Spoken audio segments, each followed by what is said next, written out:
ಓ, ತುಂಬಾ ಚೆನ್ನಾಗಿದ್ದೀನಿ. ತುಂಬಾ ಖುಷಿ ಆಯ್ತು ಅಣ್ಣ ಕಾಲ್ ಕನೆಕ್ಟ್ ಆಗಿದ್ದಕ್ಕೆ. ಒಳ್ಳೆದಾಗ್ಲಿ.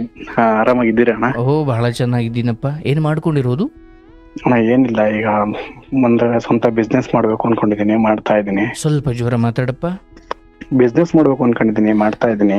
ಮಾಡಬೇಕು ಅಂತ ಅಂದ್ಕೊಂಡಿದ್ದೀರೋ ಅಥವಾ ಈಗಾಗಲೇ ಕಾರ್ಯರೂಪಕ್ಕೆ ತಂದಿದ್ದೀರೋ? ಇಲ್ಲ, ಅದೇ ಕಾರ್ಯರೂಪದಲ್ಲಿ ಇದ್ದೀನಿ, ಇನ್ನ ಮಾಡಿಲ್ಲ. ಓಕೆ, ತಯಾರಿಲಿದ್ದೀರಿ. ಹೌದು ಅಣ್ಣ. ಆಯಿತು. ಅದನ್ನ ಏನು ನಿಮ್ಮ ಹಿಂದೆಯಿಂದಲೂ ಸ್ವಂತ ವ್ಯವಹಾರ ಮಾಡೋದೊಂದು ಕನಸಾ? ಅಣ್ಣ, ನಂದು ಆಕ್ಚುಲಿ ನಾನು 2014 BCom pass out. BCom pass out ಆಯ್ತು. ಆಕ್ಚುಲಿ ನಂದು ಬ್ಯಾಕ್ಲಾಗ್ ಇತ್ತು. 14 ಪಾಸ್ ಔಟ್, 15ಗೆ ಕ್ಲಿಯರ್ ಮಾಡ್ಕೊಂಡೆ. ಆಯ್ತಪ್ಪ, ಸಂತೋಷ. ಕ್ಲಿಯರ್ ಮಾಡ್ಕೊಂಡಿದ ತಕ್ಷಣ ಒಂದು ಕಾಲ್ ಸೆಂಟರ್ ಕೆಲ್ಸಕ್ಕೆ ಹೋದೆ.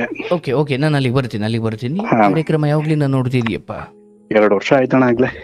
ಓಹೋ, ನನಗೆ 2 ವರ್ಷ ಅಂತ ಅಂದ್ರೆ ನನಗೆ ಫ್ರೀ ಆಗಿದ್ದಾಗೆಲ್ಲ ಇಯರ್ಫೋನ್ ಹಾಕೊಳ್ಳೋದು, ನಿಮ್ಗೆ ಕಾರ್ಯಕ್ರಮ ಕೇಳೋದು ಇದೇ ಆಗಿತ್ತು. ಅಲ್ಲ, ನಿಮ್ಮ ವಯಸ್ಸವರೆಲ್ಲ ಸಿನಿಮಾ ನೋಡ್ತಾರೆ, ಮಜಾ ಮಾಡ್ತಾರೆ, ನೀವೇನಪ್ಪ ಇದೊಂದು ಕೇಳ್ತೀರಿ?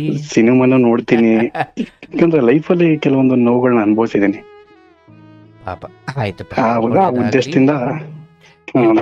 ಮಂಡ್ಯ ಅರ್ಥಾತ್ ನಿಮ್ಮ ತಂದೆ ತಾಯಿ ಏನು ಏನು ಏನು ವೃತ್ತಿ ಅವ್ರದ್ದು? ಅಣ್ಣ, ನಮ್ದು ಈಗ ವುಡ್ ವರ್ಕ್ ಮಾಡೋಣ, ನಾವು ಬಡಗಿ ಮರಗೆಲ್ಸ ಮಾಡೋದು. ನಿಮ್ಮ ತಂದೆಯವರು? ತಂದೆಯವರು ಮರಗೆಲ್ಸ ಮಾಡೋದು. ಈಗ ಆಕ್ಚುಲ್ ಆಗಿ ನಾನು ಫುಲ್ ಡೀಟೇಲ್ಸ್ ಹೇಳ್ಬಿಡ್ತೀನಿ, ಅಲ್ಲಿ ಯಾವ ರೀತಿ ಆ ಕೆಲ್ಸಕ್ಕೆ ಬಂದೆ, ಏನ್ ಎತ್ತ ಅಂತ ಅನ್ನೋದು.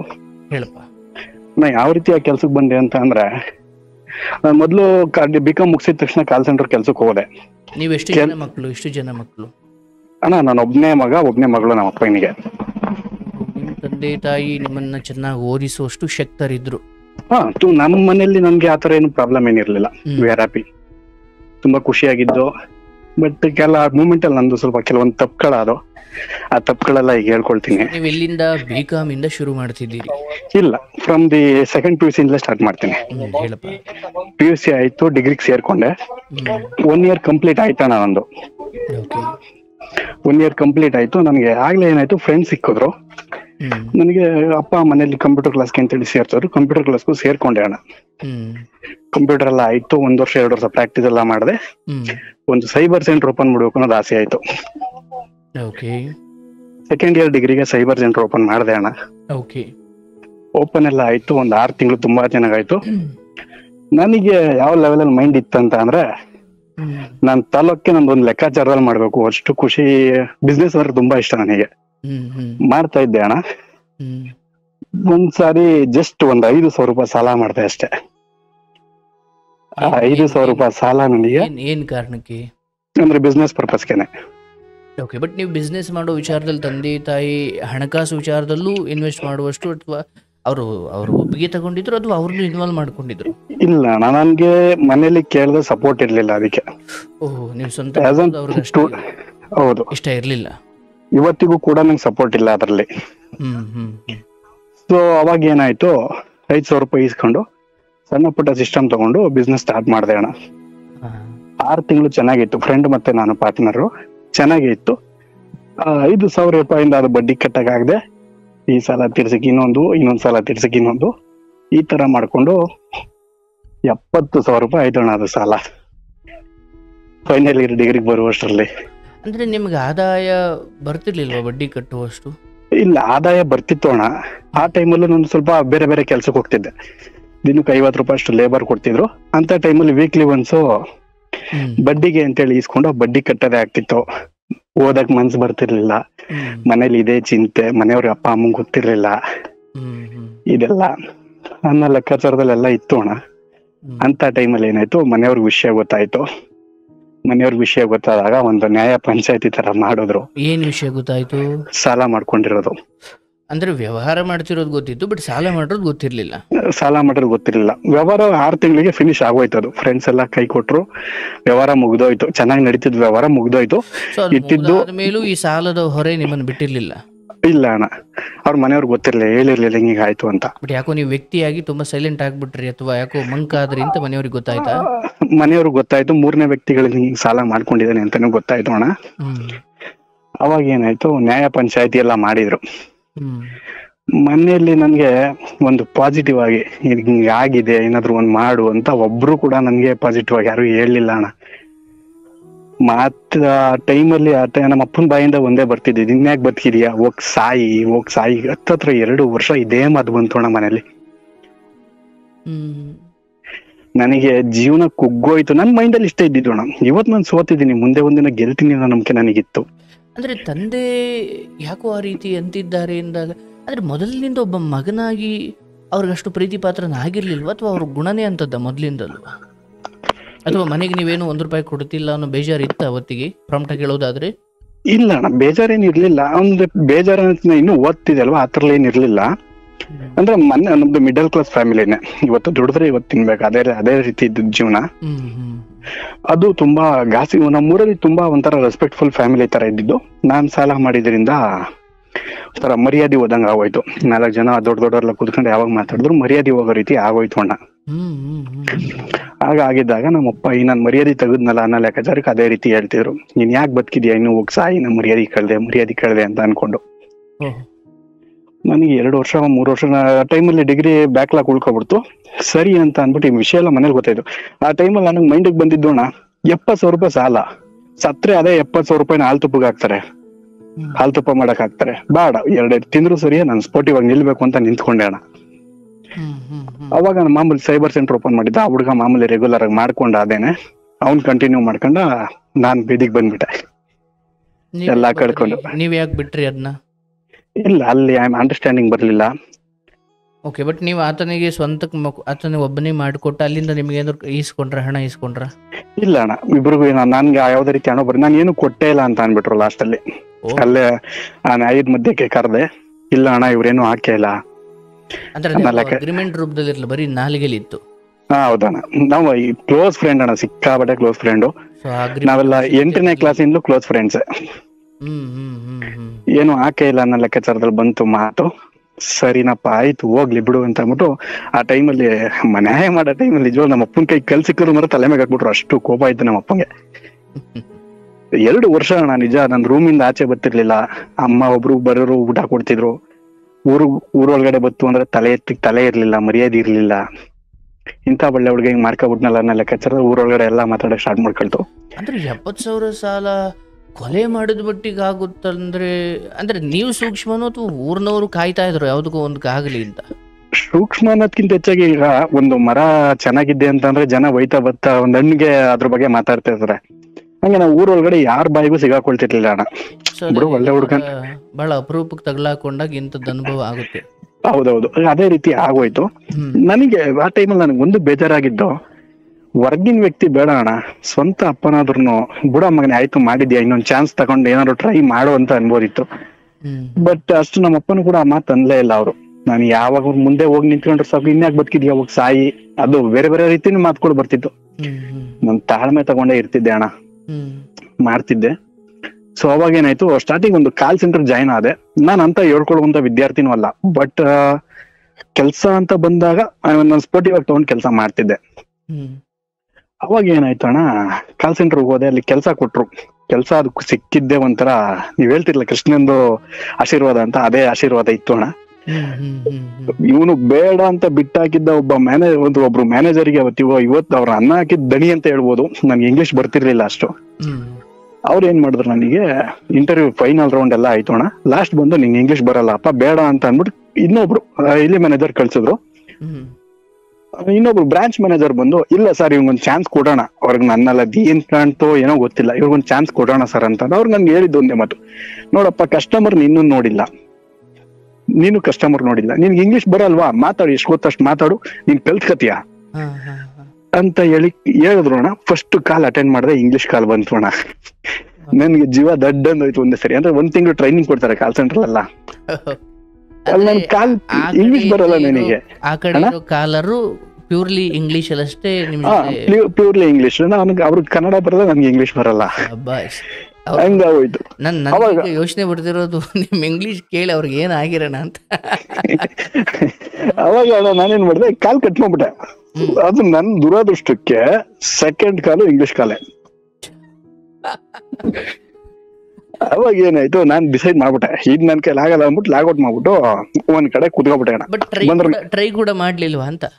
ನಂಗೆ ಟ್ರೈ ಅಲ್ಲಿ ನಂಗೆ ಇಂಗ್ಲಿಷ್ ಅರ್ಥ ಆಗಲ್ಲ. ನಂಗೆ ಹಲೋ ಮೈ ಸೆಲ್ಫ್ ಹಿಂಗ ಸೆಲ್ಫ್ ಇಂಟ್ರೊಡಕ್ಷನ್ ಬಿಟ್ರೆ ಅಣ್ಣ ಏನು ಬರಲ್ಲ ನನಗೆ. ಅಲ್ಲ ಓಕೆ, ಅಟ್ಲೀಸ್ಟ್ ಅವ್ರು ಏನು ಹೇಳೋದಾದ್ರೂ ಅರ್ಥ ಆದ್ರೆ ಹೇಳ್ಬೋದು, ಅವ್ರಿಗೆ ಹೇಳೋದೇ ಅರ್ಥ ಆಗಲ್ಲ ಅಂದ್ರೆ ಏನ್ ಟ್ರೈ ಮಾಡ್ಲಿ ಅಲ್ಲಿ?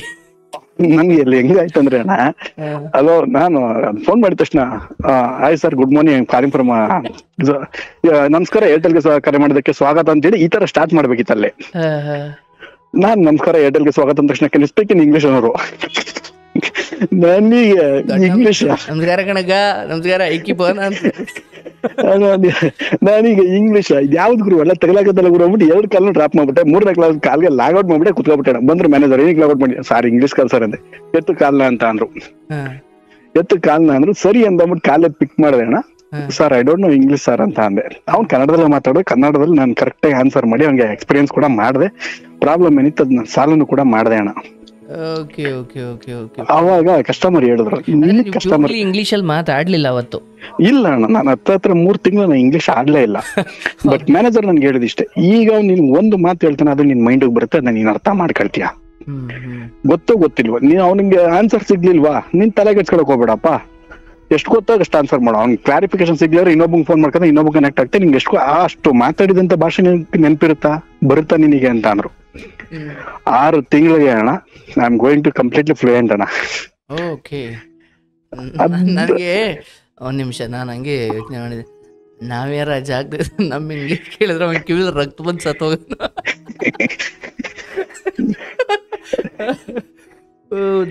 ಅಂದ್ರೆ ನೋಡಿ ಆ ಪರಿಸ್ಥಿತಿ ಹಂಗಿದ್ದಾಗ ಏನ್ ಬೇಕಾದ್ರೂ ಕಲಿಯೋ ಶಕ್ತಿನೂ ಬರುತ್ತೆ, ಅಂತ ಜನರು ಸಿಗ್ತಾರೆ. ನೀವು ಅದೇ ಶಾಲೆಗೆ ಹೋಗಿ ಅಥವಾ ಎಲ್ಲೋ ಇಂಗ್ಲಿಷ್ ಕೋರ್ಸ್ಗೆ ಹೋಗಿ ಸೇರ್ಕೊಂಡ್ರೆ ಅಷ್ಟು ಬರಲ್ಲ. ಬಟ್ ಮೇಲಿಂದ ಕನ್ನಡ ಇದ್ದಾಗ ತಕ್ಷಣ ಕಲಿಬಹುದು.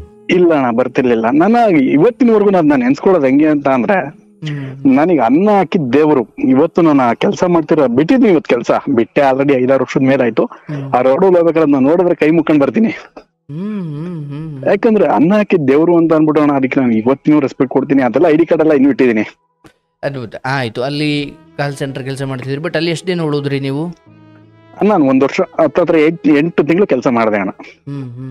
8 ತಿಂಗಳು ಕೆಲಸ ಆಯ್ತು. ಆಮೇಲೆ ಯಾವ್ದಾದ್ರು ಆಡಿಟರ್ ಹತ್ರ ಜಾಬ್ ಸೇರ್ಕೊಂಡೆ. ಎಲ್ಲ ಆಯ್ತು. ಕೊನೆಗೆ ಅಣ್ಣ ನನ್ನ ಮೈಂಡ್ ಅಲ್ಲಿ ಒಂದು ಫಿಕ್ಸ್ ಆಗ್ಬಿಟ್ಟಿದ್ದು, ನನ್ಗೆ ಒಂದ್ ಆಸೆ, ನನ್ನ ಕೈಗೆ ನಾನು ಬೇರೆಯವ್ರಿಗೆ ಸಂಬಳ ಕೊಡೋ ರೀತಿಲಿ ಇರ್ಬೇಕು, ನನಗೆ ಸಂಬಳ ಕೊಡೋರು ಬೇಡ. ಸ್ವಂತದ್ದೇನು ಮಾಡ್ಬೇಕು ಅಂತ, ಸ್ವಂತದ್ದೇನಾದ್ರು ಮಾಡ್ಬೇಕು ಅನ್ಕೊಂಡ್ ಮಾಡ್ತಾ ಇದ್ದೆ. ಬಟ್ ಅದು ಇದುವರೆಗೂ ನನ್ ಕೈಗೂಡಿಲ್ಲ. ಆಯ್ತಾಯ್ತು. ಅದಾದ್ಮೇಲೆ ಒಂದು NGO ಸೇರ್ಕೊಂಡೆ. ಅಲ್ಲಿ ಮೈಸೂರಲ್ಲಿ ನಮ್ದು ಮಂಡ್ಯದಿಂದ ಮೈಸೂರಿಗೆ ಹೋಗ್ತಾ ಇದ್ದ. ಅದೊಂದು ಚಿಕ್ಕದೇನಿಲ್ಲ, ತುಂಬಾ ದೊಡ್ಡ NGOನೇ. ಸರ್ ಅಂದ್ರೆ NGO for what purpose? For anything ಅಣ್ಣ. ಅದು ನಿಮ್ಗೂ ಗೊತ್ತಿರ್ಬೇಕು ಅಂತ ಅನ್ಕೊಳ್ತೀನಿ. ಸ್ವಾಮಿ ವಿವೇಕಾನಂದ ಯೂತ್ ಮೂವ್ಮೆಂಟ್ ಅಂತ ಹೇಳಿ ಮೈಸೂರಲ್ಲಿದೆ, ಗೊತ್ತಾ ಅಣ್ಣ? ಹೆಸರು ಹೇಳ್ಬೇಕಲ್ವನಪ್ಪ. ಅಲ್ಲಿ ಅಕೌಂಟೆಂಟ್ ಆಗಿ ಜಾಯ್ನ್ ಆದೆ. ಅಲ್ಲಿ 4.5 ವರ್ಷ ಕೆಲಸ ಮಾಡಿದೆ ಅಣ್ಣ ಆಸ್ ಅನ್ ಅಕೌಂಟೆಂಟ್. ನನಗೆ ಇದುವರೆಗೂ ನನಗೆ ಒಂದು ಬೇಜಾರು ಏನಂದ್ರೆ, ನನ್ ಕೆಲ್ಸನ ಕಲ್ತ್ಕೊಂಡ್ ಮಾಡ್ತೀನಿ, ಆದ್ರೆ ನನಗೆ ಸಾಕು ಹೋಗೋಷ್ಟು ಕೆಲ್ಸನ ಎಲ್ಲೂ ಸಿಗ್ಲಿಲ್ಲ. ಅದೇ ಬೇಜಾರು ಅಣ್ಣ. ಯಾಕಂದ್ರೆ ಅಲ್ಲಿ ತುಂಬಾ ಜನ ಅಕೌಂಟ್ ನಾನು ನೋಡ್ಕೊಳ್ತಿದ್ದೆ. 2 ಪ್ರಾಜೆಕ್ಟ್ ಅಷ್ಟೇ ನೋಡ್ಕೊಳ್ತಿದ್ದು. ಅವ್ರಿಗೆ ನಾನು ಬಾಯ್ ಬಿಟ್ಟು ಕೇಳ್ತಿದ್ದೆ, ನನಗ್ ಸಂಬಳ ಬೇಡ್ರಪ್ಪ, ನೀವು ಕೆಲಸ ಜಾಸ್ತಿ ಕೊಡಿ, ನಾನು ಮಾಡ್ತೀನಿ ಅಂತ. ಅಂದ್ರೆ ಅವ್ರು ಬೇರೆ ಅಕೌಂಟೆಂಟ್ ಹುಡುಕ್ತಿರೋ ಹೊರತು ನನಗೆ ಅಲ್ಲಿ ಜಾಸ್ತಿ ಮಾಡೋ ಪರ್ಪಸ್ ಕಾಣ್ಲಿಲ್ಲ. 4 ವರ್ಷ ಹಂಗೋ ಕೆಲಸ ಮಾಡಿದ್ದೀನಿ, ಇಲ್ಲ ಅಂತಲ್ಲ. ಅಲ್ಲಿ ಮೆನಿ ಪ್ರಾಜೆಕ್ಟ್ಸ್ ನಡೀತಣ. ಇವನ್ ಎಜುಕೇಶನ್ ಇಂದ ಹಿಡಿದು ಎಲ್ತ್ ಪ್ರತಿ ಒಂದನ್ನು ನಡೆಯುತ್ತೆ. ಅಲ್ಲೇ ಇರ್ಬೇಕಾದ್ರೆ ಕೆಲ್ಸಾನು ಆಯ್ತು, ಮದ್ವೆನೂ ಆಯ್ತು ಅಣ್ಣ. ತುಂಬಾ ಚೆನ್ನಾಗಿದೀವಿ ಈಗ್ಲೂನು. ಒಬ್ಬ ಗಂಡ್ ಮಗನು ಕೂಡ ಇದ್ದಾನೆ. ಅಪ್ಪ ಅಮ್ಮ ನೋಡಿ ಮದುವೆ ಮಾಡಿದ್ದ ಅಣ್ಣ? ಅಪ್ಪ ಅಮ್ಮ ನೋಡಿ ಮದುವೆ? ಅಪ್ಪ ಅಮ್ಮ ನೋಡಿದ್ದೆ. ಸೊ ಹೊತ್ತಿಗೆ ಸ್ವಲ್ಪ ರೂಢಾಗಿ ನಡ್ಕೊಳ್ತಿದ್ದ ತಂದೆ, ಸ್ವಲ್ಪ ಪ್ರೀತಿ ಪಾತ್ರವಾಗಿ ಮಾತಾಡೋಕ್ ಶುರು ಮಾಡಿದ್ರ? ಅಂದ್ರೆ ನಾನು ಕೆಲ್ಸಕ್ ಸೇರ್ಕೊಂಡು ಮೊದಲನೇ ತಿಂಗಳು ಸಂಬಳನ ಅಪ್ಪನ್ ಕೇಳ್ ಕೊಟ್ಟೆ. ಅಪ್ಪನ್ ಕೇಳ್ ಕೊಟ್ಟಾಗ ಅಪ್ಪಂಗ್ ನಂಬಿಕೆ ಬಂತು. ಅಪ್ಪ ಏನ್ ಮಾಡಿದ್ರು, ಆ ಮೊದಲನೇ ತಿಂಗಳು ಸಂಬಳದಲ್ಲಿ ಅಷ್ಟಕ್ಕೂ ಕೂಡ ಅಮ್ಮಂಗೊಂದ್ ಸಾರಿ ತಂದ್ಕೊಟ್ರು.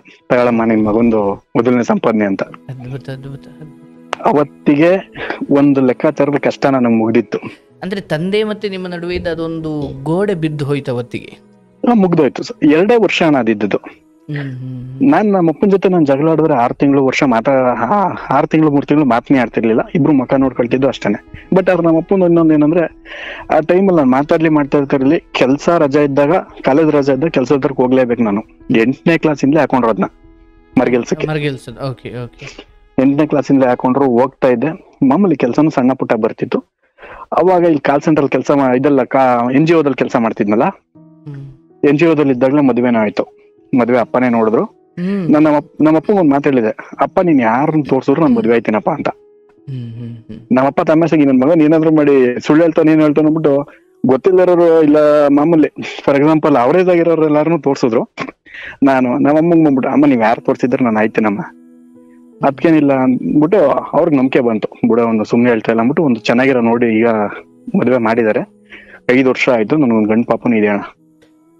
ಒಳ್ಳೇದಾಗ್ಲಪ್ಪ. ನಮ್ಮಪ್ಪ ನನ್ ಮೈಂಡ್ ಅಲ್ಲಿ ಇದ್ದದ್ದು ಇಷ್ಟೇ. ಎಷ್ಟೋ ಜನ ಈಗ ಲವ್ ಹೋಗಿ ಒಂದೋಯ್ತಾರಲ್ಲ, ನನ್ ಮೈಂಡ್ ಅಲ್ಲಿ ಇಷ್ಟೇ ಇದ್ದಿದ್ದು, ಅಪ್ಪ ಅಮ್ಮನಿಗೆ ಖುಷಿ ಸಿಗೋ ವಿಚಾರ ಒಂದೇ, ಅದು ಮಕ್ಕಳು ಮದ್ವೆ ಅಣ್ಣ. ಆ ಮದ್ವೆಲಿ 4 ಜನನ ಸೇರ್ಸಿ ಅವ್ರ ಏನ್ ಮಾತಾಡ್ತಾರೆ ಅದ್ರಲ್ಲಿ ಸಿಗುವಂತ ಖುಷಿ ಅವ್ರಿಗೆ ಬೇರೆ ಯಾವ್ದ್ರಲ್ಲೂ ಸಿಗಲ್ಲ. ಅರ್ಥಾತ್ ನೀವು ಅರೇಂಜ್ ಮ್ಯಾರೇಜ್ ಬಗ್ಗೆ ಬಹಳ ಖುಷಿ ವ್ಯಕ್ತಪಡಿಸ್ತಾ ಇದ್ದೀರಿ. ಹೌದಣ್ಣ, ಅರೇಂಜ್ ಮ್ಯಾರೇಜ್. ಯಾಕಂದ್ರೆ ನನ್ಗೆ ನಮ್ಮಮ್ಮ ನಮ್ಮಪ್ಪ ಅಂದ್ರೆ ನನ್ಗೆ ತುಂಬಾ ಇಷ್ಟ. ಇವತ್ತಿನವರೆಗೂ ನಾನು ನಮ್ಮಪ್ಪ ಇಬ್ರು ಫ್ರೆಂಡ್ಸ್ ಕರ್ದನೆ ಇರೋದು. ಯಾಕಂದ್ರೆ ಕಾಲೇಜ್ಗೆ ಹೋಗ್ಬೇಕಾದ್ರೆ ಸುಮಾರು ಸರಿ ಥಿಯೇಟರ್ಲಿ ನಾನು ನಮ್ಮಪ್ಪನ ಸಿಗಾಕೊಂಡ್ಬಿಟ್ಟಿದ್ವಿ. ಅವ್ರು ನಾವು ಕೆಳಗಡೆ ಇದ್ರೆ ನಾನು ಬಾಲ್ಕನಿಲಿ ಇರೋದು, ಫೋನ್ ಮಾಡೋದು ಇದ್ದೇನೆ ಅವ್ರ ಕೆಲಸದ ಹತ್ರ ಇದ್ದೀನಿ ಅಂತ ಅನ್ನೋದು, ನಾನು ಕಾಲೇಜಲ್ಲಿ ಇದ್ದೀನಿ ಅನ್ನೋದು. ತುಂಬಾ ಕ್ಲೋಸ್ ಇದ್ದೀವಣ್ಣ ನಾನು ನಮ್ಮಪ್ಪ ಇಬ್ರು. ಸಿಕ್ಕಾಬಿಟ್ಟ ಇವತ್ತಂತೂ ತುಂಬಾ ಏನೇ ಕಷ್ಟ ಸುಖ ಆದ್ರೂ ನಮ್ಮ ಅಪ್ಪನ ಜೊತೆ ನಾನು ಮಾತಾಡ್ಬೇಕು. ನೋಡಿ ಅದ್ಭುತ. ಬಟ್ ಎಂದೋ ಒಂದು ಕಾಲದಲ್ಲಿ ಅಷ್ಟಕ್ಕಷ್ಟೇ ಇದ್ದಿದ್ದು ಹೌದು.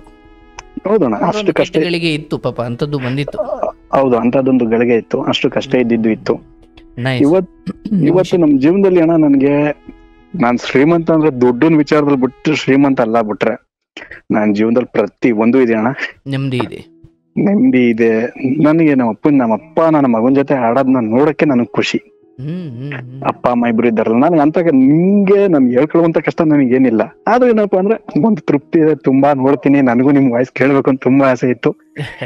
ಇವತ್ತು ನಾನು ನಂಜುಂಡೇಶ್ವರಿಗೆ ಹೋಗಿ ಅಣ್ಣ, ನನಗೆ ನೋಡಿ ಈಗ ಇದೊಂಥರ ಹ್ಯಾಪಿ ಎಂಡಿಂಗ್. ನನಗೆ ಸಾಮಾನ್ಯವಾಗಿ ನೊಂದವ್ರ ಕಥೆಗಳು ಕೇಳೋದು ರೂಢಿ, ಅದು ಅದ್ಭುತವೂ ಹೌದು. ಬಟ್ ಇಲ್ಲಿ ನಿಮ್ಮ ವಿಚಾರದಲ್ಲಿ ಒಬ್ಬ ಮಗ ತಂದೆಯಿಂದ ಎಲ್ಲಾದ್ರೂ ಹೋಗಿ ಸಾಯು ಅಂತ ಹೇಳಿದಾಗ, ಒಂದೋ ಇವತ್ತಿನ ಕಾಲ ತಂದೆಗೆ ಹೊಡೆಯೋರಿದ್ದಾರೆ, ತಂದೆ ಮೇಲೆ ದ್ವೇಷ ಕಟ್ಕೊಳ್ಳೋರಿದ್ದಾರೆ, ಮನೆ ಬಿಟ್ಟು ಹೋಗೋರಿದ್ದಾರೆ, ಅಥವಾ ಅವರೇ ನೇಣು ಹಾಕೊಂಡು ಸಾಯೋರಿದ್ದಾರೆ. ಅಂದರೆ ಆ ಮನೆಯ ಬೈಗುಳವನ್ನ ತನ್ನ ಕೆಲಸದ ಮೂಲಕ ತೋರಿಸಿ ಯಾವ ತಂದೆ ಹೋಗಿ ಸಾಯು ಅಂತ ಹೇಳ್ತಿದ್ದವರು, ಇಲ್ಲ ನನ್ನ ಮಗನ ಈ ಬೆಳವಣಿಗೆಯನ್ನು ಇನ್ಯಾರ್ದೋ ಹತ್ರ ಹೆಮ್ಮೆಯಿಂದ ಹೇಳ್ಕೊಳ್ಳೋ ರೀತಿ ಮಾಡಿ ನೀವೊಂದು ಅದ್ಭುತವಾದ ಮಾತು ಹೇಳಿದರೆ, ಮದುವೆವೆನ್ನೋ ವಿಚಾರದಲ್ಲಿ ಪೋಷಕರ ವಿರುದ್ಧವಾಗಿ ಹೋಗಿ ಮದುವೆ ಆಗೋದಕ್ಕೂ, ಪೋಷಕರನ್ನ ಪ್ರೀತಿಯಿಂದ ಒಪ್ಪಿಸಿ ಅಥವಾ ಪೋಷಕರೇ ನೋಡಿದ ಹೆಣ್ಣನ್ನು ಮದುವೆ ಆಗೋದಕ್ಕೂ ಬಹಳ ದೊಡ್ಡ ಅಂತರ ಇದೆ. ನಿಮ್ಮ ಈ ಬದುಕಿನ ಈ ನೆಮ್ಮದಿಗೆ ಕಾರಣ ನಿಮ್ಮ ತಂದೆ ತಾಯಿಗಳ ಮುಖದಲ್ಲಿ ನಗುವನ್ನು ಕಾಪಾಡಿಕೊಳ್ಳೋದೇ ನಿಮ್ಮ ದೊಡ್ಡ ಗುರಿಯಾಗಿತ್ತು. ಅಣ್ಣ ನಾನು ಇವತ್ತಿಗೂ ಹೇಳ್ತೀನಿ ಅಣ್ಣ, ಮನೇಲಿ ನಾನು ಹೆಂಡ್ತಿ ನನ್ನ ಅಮ್ಮಂಗೆ ನಾನು ಹೇಳಿರೋದಷ್ಟು, ಅಮ್ಮ ನಿಮ್ದು 1000 ಬರ್ಬೋದು 1000 ಹೋಗ್ಬೋದು, ಅದು ನನ್ನ ಅಪ್ಪ ಬರೋಕ್ಕಿಂತ ಲಾಸ್ಟ್ ಆಗ್ಬೇಕಷ್ಟೇ. ನಾವ್ ಬಂದ್ಮೇಲೆ ನೀವು ಎಂಡ್ ಆಫ್ ದಿ ಡೇ ನೀವ್ ಹೆಂಗಿರ್ತೀರ ನಂಗೆ ಹಂಗಿರ್ಬೇಕು. ಅದ್ ನಾನು ಇಬ್ರು ಕುಂತ್ಕೊಂಡು ಮದ್ವೆ ಆದ ನೆಕ್ಸ್ಟ್ ಡೇಗೆ ಹೇಳಿದೀನಿ ಅಣ್ಣ. ಆದ್ರೆ ನಾನು ಹೆಂಡ್ತಿ ನನ್ನ ಅಮ್ಮ ಇವತ್ತಿನವರೆಗೂ ಹೆಂಗಿರ್ಬೇಕು ಅದೇ ಲೆಕ್ಕಾಚಾರದಲ್ಲಿ ಇದ್ದಾರೆ, ಯಾವ ತರ ಇರ್ಬೇಕು ಹಂಗೆ ಇದ್ದಾರೆ ಅಣ್ಣ. ಒಂದು ಮನೆ ಖುಷಿಯಾಗಿರ್ಬೇಕು ಅಂತಂದ್ರೆ ಮನೇಲಿರುವಂತ ಸ್ತ್ರೀಯರು ಕರೆಕ್ಟ್ ಆಗಿ ನಮ್ಗೆ ರೆಸ್ಪಾನ್ಸ್ ಮಾಡ್ಬೇಕು.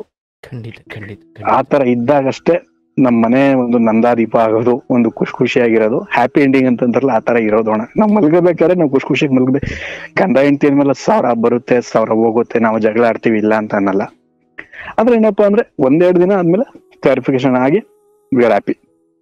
ಇವನ್ ಅತ್ತೆ ಮನೆಗೂ ಕೂಡ ನಾನು ಭಾರವಾಗಲ್ಲ, ನಮ್ಮನ್ ಮನೆಗೂ ಹೆಂಡತಿ ಮನೆ ನಮ್ಮನೆಗೂ ಕೂಡ ಭಾರವಾಗಲ್ಲ ಅಣ್ಣ. ಅವ್ರಿಗೇನ್ ರೆಸ್ಪಾನ್ಸಿಬಿಲಿಟಿ ಕೊಡ್ಬೇಕು, ಅವ್ರಿಗೇನ್ ರೆಸ್ಪಾನ್ಸ್ ಕೊಡ್ಬೇಕು ಕೊಟ್ಟೆ ಕೊಡ್ತೀನಿ, ಇದ್ದೇ ಇರ್ತೀವಿ. ಇಲ್ಲಿಗೂ ಅಷ್ಟೇ, ನಾನು ನನ್ನ ಹೆಂಡತಿಗೂ ಅಷ್ಟೇ. ನೋಡಮ್ಮ ನಾನು ಕೋಪದಲ್ಲಿ ಒಂದ್ ಮಾತು ಅನ್ಬೋದು ಬಿಡ್ಬೋದು, ಆದ್ರೆ ನೀನ್ ಬೇಜಾರು ಮಾಡ್ಕೊಂಡು ನನ್ ಕೋಪನ ನನ್ನ ಅಮ್ಮನ ಮೇಲಾಗ್ಲಿ ನಮ್ಮ ಅಪ್ಪನ ಮೇಲಾಗ್ಲಿ ನೀನ್ ಹಾಕ್ಬೇಡ. ನಾನ್ ಯಾವತ್ತಿದ್ರು ನಿಮ್ಮಮ್ಮನ ನಿಮ್ಮಪ್ಪನ ನಾನು ಯಾವತ್ತೂ ಯಾವ ತರ ನೋಡ್ಕೊತೀನಿ ಅದೇ ಲೆಕ್ಕಾಚಾರ ನಮ್ಮ ಅಪ್ಪನ ನೋಡ್ಕೊಂಡು ನಾವಿಬ್ರು ತುಂಬಾ ಖುಷಿಯಾಗಿರ್ಬೋದು.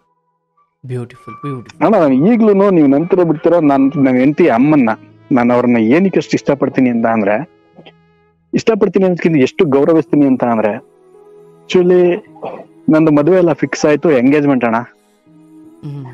ಸ್ವಂತದವ್ರನೆ ಹುಡುಗ ಸಾಲ ಮಾಡ್ಕೊಬಿಟ್ಟಿದ್ದ, ಹೋಲಿ ಅವನ್ ಏನಕ್ಕೆ ಹೆಣ್ ಕೊಡ್ತೀಯಾ? ಎಂಗೇಜ್ಮೆಂಟ್ ನಾಳೆ, ಇವತ್ ನೈಟು ಮನೆಗ್ ಬಂದು ಹೇಳಿರೋ ಮಾತು. ನಮ್ಮ ಅತ್ತೆ ನೆಕ್ಸ್ಟ್ ಮಿನಿಟ್ಗೆ ಅವ್ರಿಗೆ ಒಂದೇ ಮಾತು ಹೇಳಿರೋದು, ಸಾಲ ಮಾಡ್ಕೊಳ್ದೆ ಇದ್ದವ್ರ ಜೀವನದಲ್ಲಿ ಯಾರು ಇಲ್ಲ, ಎಲ್ರು ಮಾಡ್ತಾರೆ, ನಂಗೆ ನನ್ನ ನಳಿನ ಮೇಲೆ ನಂಬಿಕೆ ಐತೆ, ನೀವು ಹೋಗಿ ನೋಡ್ಕೊತಾರೆ ಅಂದ್ಬಿಟ್ಟು ಅಷ್ಟನ್ನ ಅಂದ್ರು ಅಣ್ಣ. ಅದ್ ನೆಕ್ಸ್ಟ್ ಮಿನಿಟ್ಗೆ ನಮ್ಮ ಅಪ್ಪಂಗ್ ಫೋನ್ ಹಾಕಿದ್ರು. ನಮ್ಮಪ್ಪ ಒಂದೇ ಮಾತಂದದ್ದು, ನೋಡವ ನಿನಕ್ಕೆ ನಂಬಿಕೆ ಐತೆ ಅಂದ್ರೆ ಕೊಡವ, ಇಲ್ಲ ಅಂದ್ರೆ ಬೇಡ ಅಣ್ಣ, ನಾನ್ ನೋಡಿರೋದು ನಿಮ್ಮನ್ನ ಅಣ್ಣ, ನೀವು ಬೇರೆ ನಿಮ್ ಮಗ ಬೇರೆ ಅಲ್ಲ ಅಣ್ಣ, ನಂಗೆ ನಿಮ್ ಮಗನ್ ಮೇಲೆ ನಂಬಿಕೆ ಐತೆ ಬಿಡಿ ಅಣ್ಣ ಅಂತ ಅಂದು ಅವ್ರು ಅವತ್ತು ನಂಗೆ ಬೆನ್ನೆಲ್ಲ ಬಂದು ನಿಂತ್ಕೊಂಡು ಮದುವೆ ಮಾಡ್ಕೊಟ್ರಣ. ಇವತ್ತಿನವರೆಗೂ ಅವ್ರಿಗೂ ಸಣ್ಣ ಪುಟ್ಟ ನೋವು ಮಾಡಿದೀನಿ, ಅಂದ್ರೆ ನೋವು ಮಾಡಿದೀನಿ ಅಂತ ನಮ್ಮ ಗಂಡ ಹೆಂಡತಿ ಜಗಳ ಸ್ವಲ್ಪ ಅವ್ರಿಗೆ ನೋವು ಆಗಿರುತ್ತೆ ಅಷ್ಟೇನೆ. ಇನ್ನು ಅದು ಬಿಟ್ರೆ ತುಂಬಾ ಖುಷಿಯಾಗಿದ್ದೀವಿ ಅಣ್ಣ, ಅವ್ರ ಮನೇಲೂ ಖುಷಿಯಾಗಿದ್ದೀವಿ, ನಮ್ಮ ಮನೇಲಿ ತುಂಬಾ ಖುಷಿಯಾಗಿದ್ದೀವಿ. ಯಾವ ಜಾಗದಲ್ಲಿ ಜಗಳಗಳು ಮನಸ್ತಾಪಗಳು ಕೇವಲ ಉಂಡು ಮಲಗುವವರೆಗೂ ಅಂತ ಒಂದು ಮಾತಿದೆಯಲ್ಲಪ್ಪ. ಹೌದಣ್ಣ. ಹಾಗೆ ಅಂದ್ರೆ ಜಗಳಗಳಿಗೆ ಹೆಚ್ಚು ನೀವು ಆಯಸ್ ಇರ್ಲಿಕ್ಕೆ ಬಿಡಬಾರ್ದು, ಅವು ಬೇಗ ಕೊಂಡಾಕೊಡ್ಬೇಕು ಅವನ್ನ. ಜಗಳಗಳಿಗೆ ಆಯಸ್ ಕಡಿಮೆ ಇರಬೇಕು, ಆದ್ರೆ ಹೊಂದಾಣಿಕೆಗೆ ಆಯಸ್ ಜಾಸ್ತಿ ಇರಬೇಕು.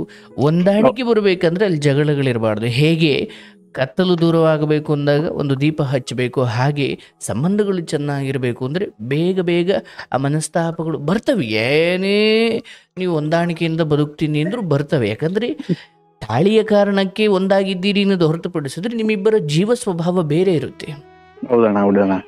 ಆಗ ಸಹಜವಾಗಿ ಮನಸ್ತಾಪ, ನಿಮ್ಗೆ ಅದಿಷ್ಟ, ಇವ್ರಿಗೆ ಇದಿಷ್ಟ ಇಲ್ಲ ಇದು. ಬಟ್ ನಾವಿಬ್ರು ಯಾವ ಕಾರಣಕ್ಕೆ ಒಂದಾಗಿದ್ದೀವಿ ಅನ್ನೋದನ್ನೇ ಪ್ರಥಮ ಆದ್ಯತೆಯಾಗಿ ಇಟ್ಕೊಂಡಾಗ ನಮ್ಮ ಚಿಕ್ಕ ಪುಟ್ಟ ಅಹಂಕಾರಗಳು ಹೊಡೆದೋಗ್ಬೇಕು, ಆಗ ಸಂಸಾರ ಉಳಿಯುತ್ತೆ. ಅದಕ್ಕೆ ಎಲ್ಲಿ ಹೆಣ್ಣನ್ನ, ಯಾವ ಮನೆಯಲ್ಲಿ ಹೆಣ್ಣನ್ನ ಪೂಜ್ಯ ಭಾವನೆಯಿಂದ ಕಾಣಲಾಗುತ್ತೋ ಆ ಮನೆಯಲ್ಲಿ ಎಲ್ಲ ದೇವತೆಗಳು ನೆಲೆಸಿರುತ್ತಾರೆ. ಆದರೆ ಯಾವ ಮನೆಯಲ್ಲಿ ಹೆಣ್ಣನ್ನ ತುಚ್ಛವಾಗಿ ಕಾಣಲಾಗುತ್ತೆ ಅಥವಾ ಬಹಳ ದೌರ್ಜನ್ಯ ಎಸಲಾಗುತ್ತೆ, ನೀವೇನ್ ಸತ್ಯನಾರಾಯಣ ಪೂಜೆ ಮಾಡಿಸಿದ್ರು ಆ ಮನೆ ಉದ್ಧಾರವಾಗುವುದಿಲ್ಲ. ಅಣ್ಣ, ನನಗೆ ನಮ್ಮ ಅಪ್ಪ ನನ್ಗೆ ಹೇಳಿರೋದು ಒಂದೇ ಮಾತು, ನಮ್ಮ ಅಪ್ಪ ನನಗೆ ಹೇಳಿದ್ದು ಒಂದೇ ಮಾತು, ನಮ್ಮ ಅಮ್ಮಂಗೆ ಹೇಳಿದ್ದು ಒಂದೇ ಮಾತು. ನೋಡು ಮಗನೆ, ನಾವು ಒಂದು ಮನೆಯಿಂದ ಹೆಣ್ಣನ್ನ ತಂದ್ಮೇಲೆ ಅದಕ್ಕೆ ನಾವ್ ಎಷ್ಟು ಗೌರವ ಕೊಡ್ಬೇಕು, ಅದಕ್ಕೆ ಗೌರವ ಕೊಡ್ಬೇಕು. ಯಾರೋ ಆಡ್ತಾರೆ ಅಂತ ನಮ್ಮ ಮನೇಲಿರುವಂತ ಹೆಣ್ಮಕ್ಳು ನಾವು ಆಸೆ ಅಡ್ಡ ಹೇಳಿದಾಗ್ಲಿ, ಬೇರೆಯವ್ರ ಮುಂದೆ ಮಾತಾಡೋದಾಗ್ಲಿ ಮಾಡಕ್ ಹೋಗ್ಬಾರ್ದು. ಅವರು ನಮ್ಮ ಮನೇಲಿ ಎಷ್ಟು ಸಂತೋಷವಾಗಿರ್ತಾರೋ ಅಷ್ಟೇ ನಮ್ಮ ಮನೆ ಕೂಗುತ್ತೆ, ಅಷ್ಟೇ ಚೆನ್ನಾಗಿರುತ್ತೆ ಅಂತ ಹೇಳಿದ್ದಾರೆ. ಆಮೇಲೆ ಇನ್ನೊಂದು ಹೇಳಿದ್ದಾರೆ, ನೋಡಪ್ಪ ನೀನ್ ನನಗೆ ಒಂದ್ ಮಾತನ್ನು, ನಿಮ್ಮ ಅಮ್ಮಂಗೆ ಒಂದ್ ಮಾತನ್ನು, ಆದ್ರೆ ನಿಮ್ಮ ಅತ್ತೆಗೆ ಮಾತ್ರ ಒಂದ್ ಮಾತನ್ನು ಅನ್ಬೇಡ, ಅವ್ರಿಗೆ ಯಾವತ್ತಿಂದ ತಿರ್ಗ ಮಾತಾಡ್ಬೇಡ. ಯಾಕಂದ್ರೆ ಅವಳು ನಿನ್ನನ್ನು ನಂಬಿ ಕೊಟ್ಟಿದ್ದಾಳೆ. ಎಷ್ಟೋ ಜನ ಸಾವಿರ ಮಾತಾಡಿರ್ಬೋದು, ಸಾವಿರ ಬಿಟ್ಟಿರ್ಬೋದು, ಆದ್ರೆ ಅವ್ರು ನಿನಗ್ ಬೆಲೆ ಕೊಟ್ಟಿದ್ದಾರೆ, ನೀನು ಅದನ್ನ ಉಳಿಸ್ಕೋ ಅಂತ ಹೇಳಿದ್ದಾರೆ. ಅಣ್ಣ, ಅದ್ಭುತ ಅದ್ಭುತ. ನೋಡಿ, ನಿಮ್ಮ ಬದುಕಲ್ಲಿ ನಿಮ್ಮ ಮಾತನ್ನು ಕೇಳ್ತಾ ಇದ್ದಾಗ ಅನುಭವದಿಂದ ಬಂದಿರತಕ್ಕಂಥದ್ದು ಇವೆಲ್ಲ. ಯಾವುದು ಇಲ್ಲಿ ಹೇಳಬೇಕು ಅಂತ ಹೊಸದಾಗಿ ರೂಢಿಸಿಕೊಂಡದ್ದಲ್ಲ, ನಿಮ್ಮ ಬದುಕುವ ರೀತಿ ಇದು. ಅದ್ಭುತ. ಅಂತ ತಂದೆ ತಾಯಿ, ಅಂತ ಶ್ರೀಮತಿ, ಅಂತ ಅತ್ತೆ, ಅಥವಾ ಅದೊಂದು ಸಾತ್ವಿಕರೇ ಸುತ್ತ ಇರುವ ಒಂದು ಜಾಗದಲ್ಲಿ ಇರಬೇಕು ಅಂದ್ರೆ ಪೂರ್ವಜನ್ಮದ ಪುಣ್ಯ ಇರಬೇಕು. ಹೌದಣ್ಣ. ನನ್ಗೆ ನಿಜ ನನ್ನ ಲೈಫಲ್ಲಿ ನಾನು ತ್ಯಾಗಗಳನ್ನ ಯಾವ ರೀತಿ ಮಾಡ್ಕೊಂಡಿದೀನಿ ಅಂತ ಅಂದ್ರೆ, ನಮ್ಮ ಅಪ್ಪನ ಹೆಸರು ಸಂಪತ್ ಅಂತ, ನಮ್ಮಮ್ಮ ಲಕ್ಷ್ಮಮ್ಮ ಅಂತ, ನನ್ನ ಹೆಂಡತಿ ಅನ್ನಪೂರ್ಣೇಶ್ವರಿ ಅಂತ, ನನ್ನ ಮಗನ ಹೆಸರು ಕುಬೇರ ಅಂತ. ಆಕ್ಚುಲಿ ಕುಶಲ್ ಅಂತ, ನಾನು ಕುಬೇರ ಅಂತ ನಾನು ಕಟ್ಕೊಂಡಿದೀನಿ. ಸೊ ನಂದು ಹೆಂಗಿದೆ ಅಂದ್ರೆ, ಸಂಪತ್ತಿನ ಸುತ, ಲಕ್ಷ್ಮಿಯ ಪುತ್ರ, ಅನ್ನಪೂರ್ಣೇಶ್ವರಿ ಗಂಡ, ಕುಬೇರನಿಗೆ ಅಪ್ಪ. ಆದ್ರೆ ನಿಜವಾಗ್ಲೂ ನನ್ ಒಂದು ಬೇಜಾರು ಏನಂದ್ರೆ, ಬಿಸ್ನೆಸ್ ಮಾಡ್ಬೇಕಂತ ಓಡಾಡ್ತಾ ಇದೀನಿ, ಯಾವ್ದು ಕೈ ಎತ್ತಾ ಇಲ್ಲ ಅಣ್ಣ. ಸಪೋರ್ಟ್ ನನ್ಗೆ ಈಗ್ಲೂ ನಮ್ಮ ಅಪ್ಪನಿಂದ ಇಲ್ಲ. ನೀನ್ ಇಷ್ಟ ಮಗನೇ, ನೀನ್ ಏನಾದ್ರು ಮಾಡು, ಆದ್ರೆ ನನ್ನನ್ನ ಇದಕ್ ಮಧ್ಯ ಕೇಳಿಬೇಡ. ಯಾರು ಅವ್ರು ಆಲ್ರೆಡಿ ಒಂದ್ಸರಿ ನೊಂದಿದ್ರೆ ಅನ್ನೋ ಲೆಕ್ಕಾಚಾರ ಕೇಳ್ತಾರೋ ಇಲ್ಲ ಏನೋ ಅನ್ನೋದು ಗೊತ್ತಿಲ್ಲ. ತುಂಬಾ ಎಫರ್ಟ್ ಆಗ್ತಾ ಇದೀನಿ, ತುಂಬಾ ಟ್ರೈ ಮಾಡ್ತಾ ಇದೀನಿ, ಬಟ್ ಆ ಬಿಸ್ನೆಸ್ ಅನ್ನೋದು ನನ್ ಕೈಗೆ ಕೊಡ್ತಾ ಇಲ್ಲ.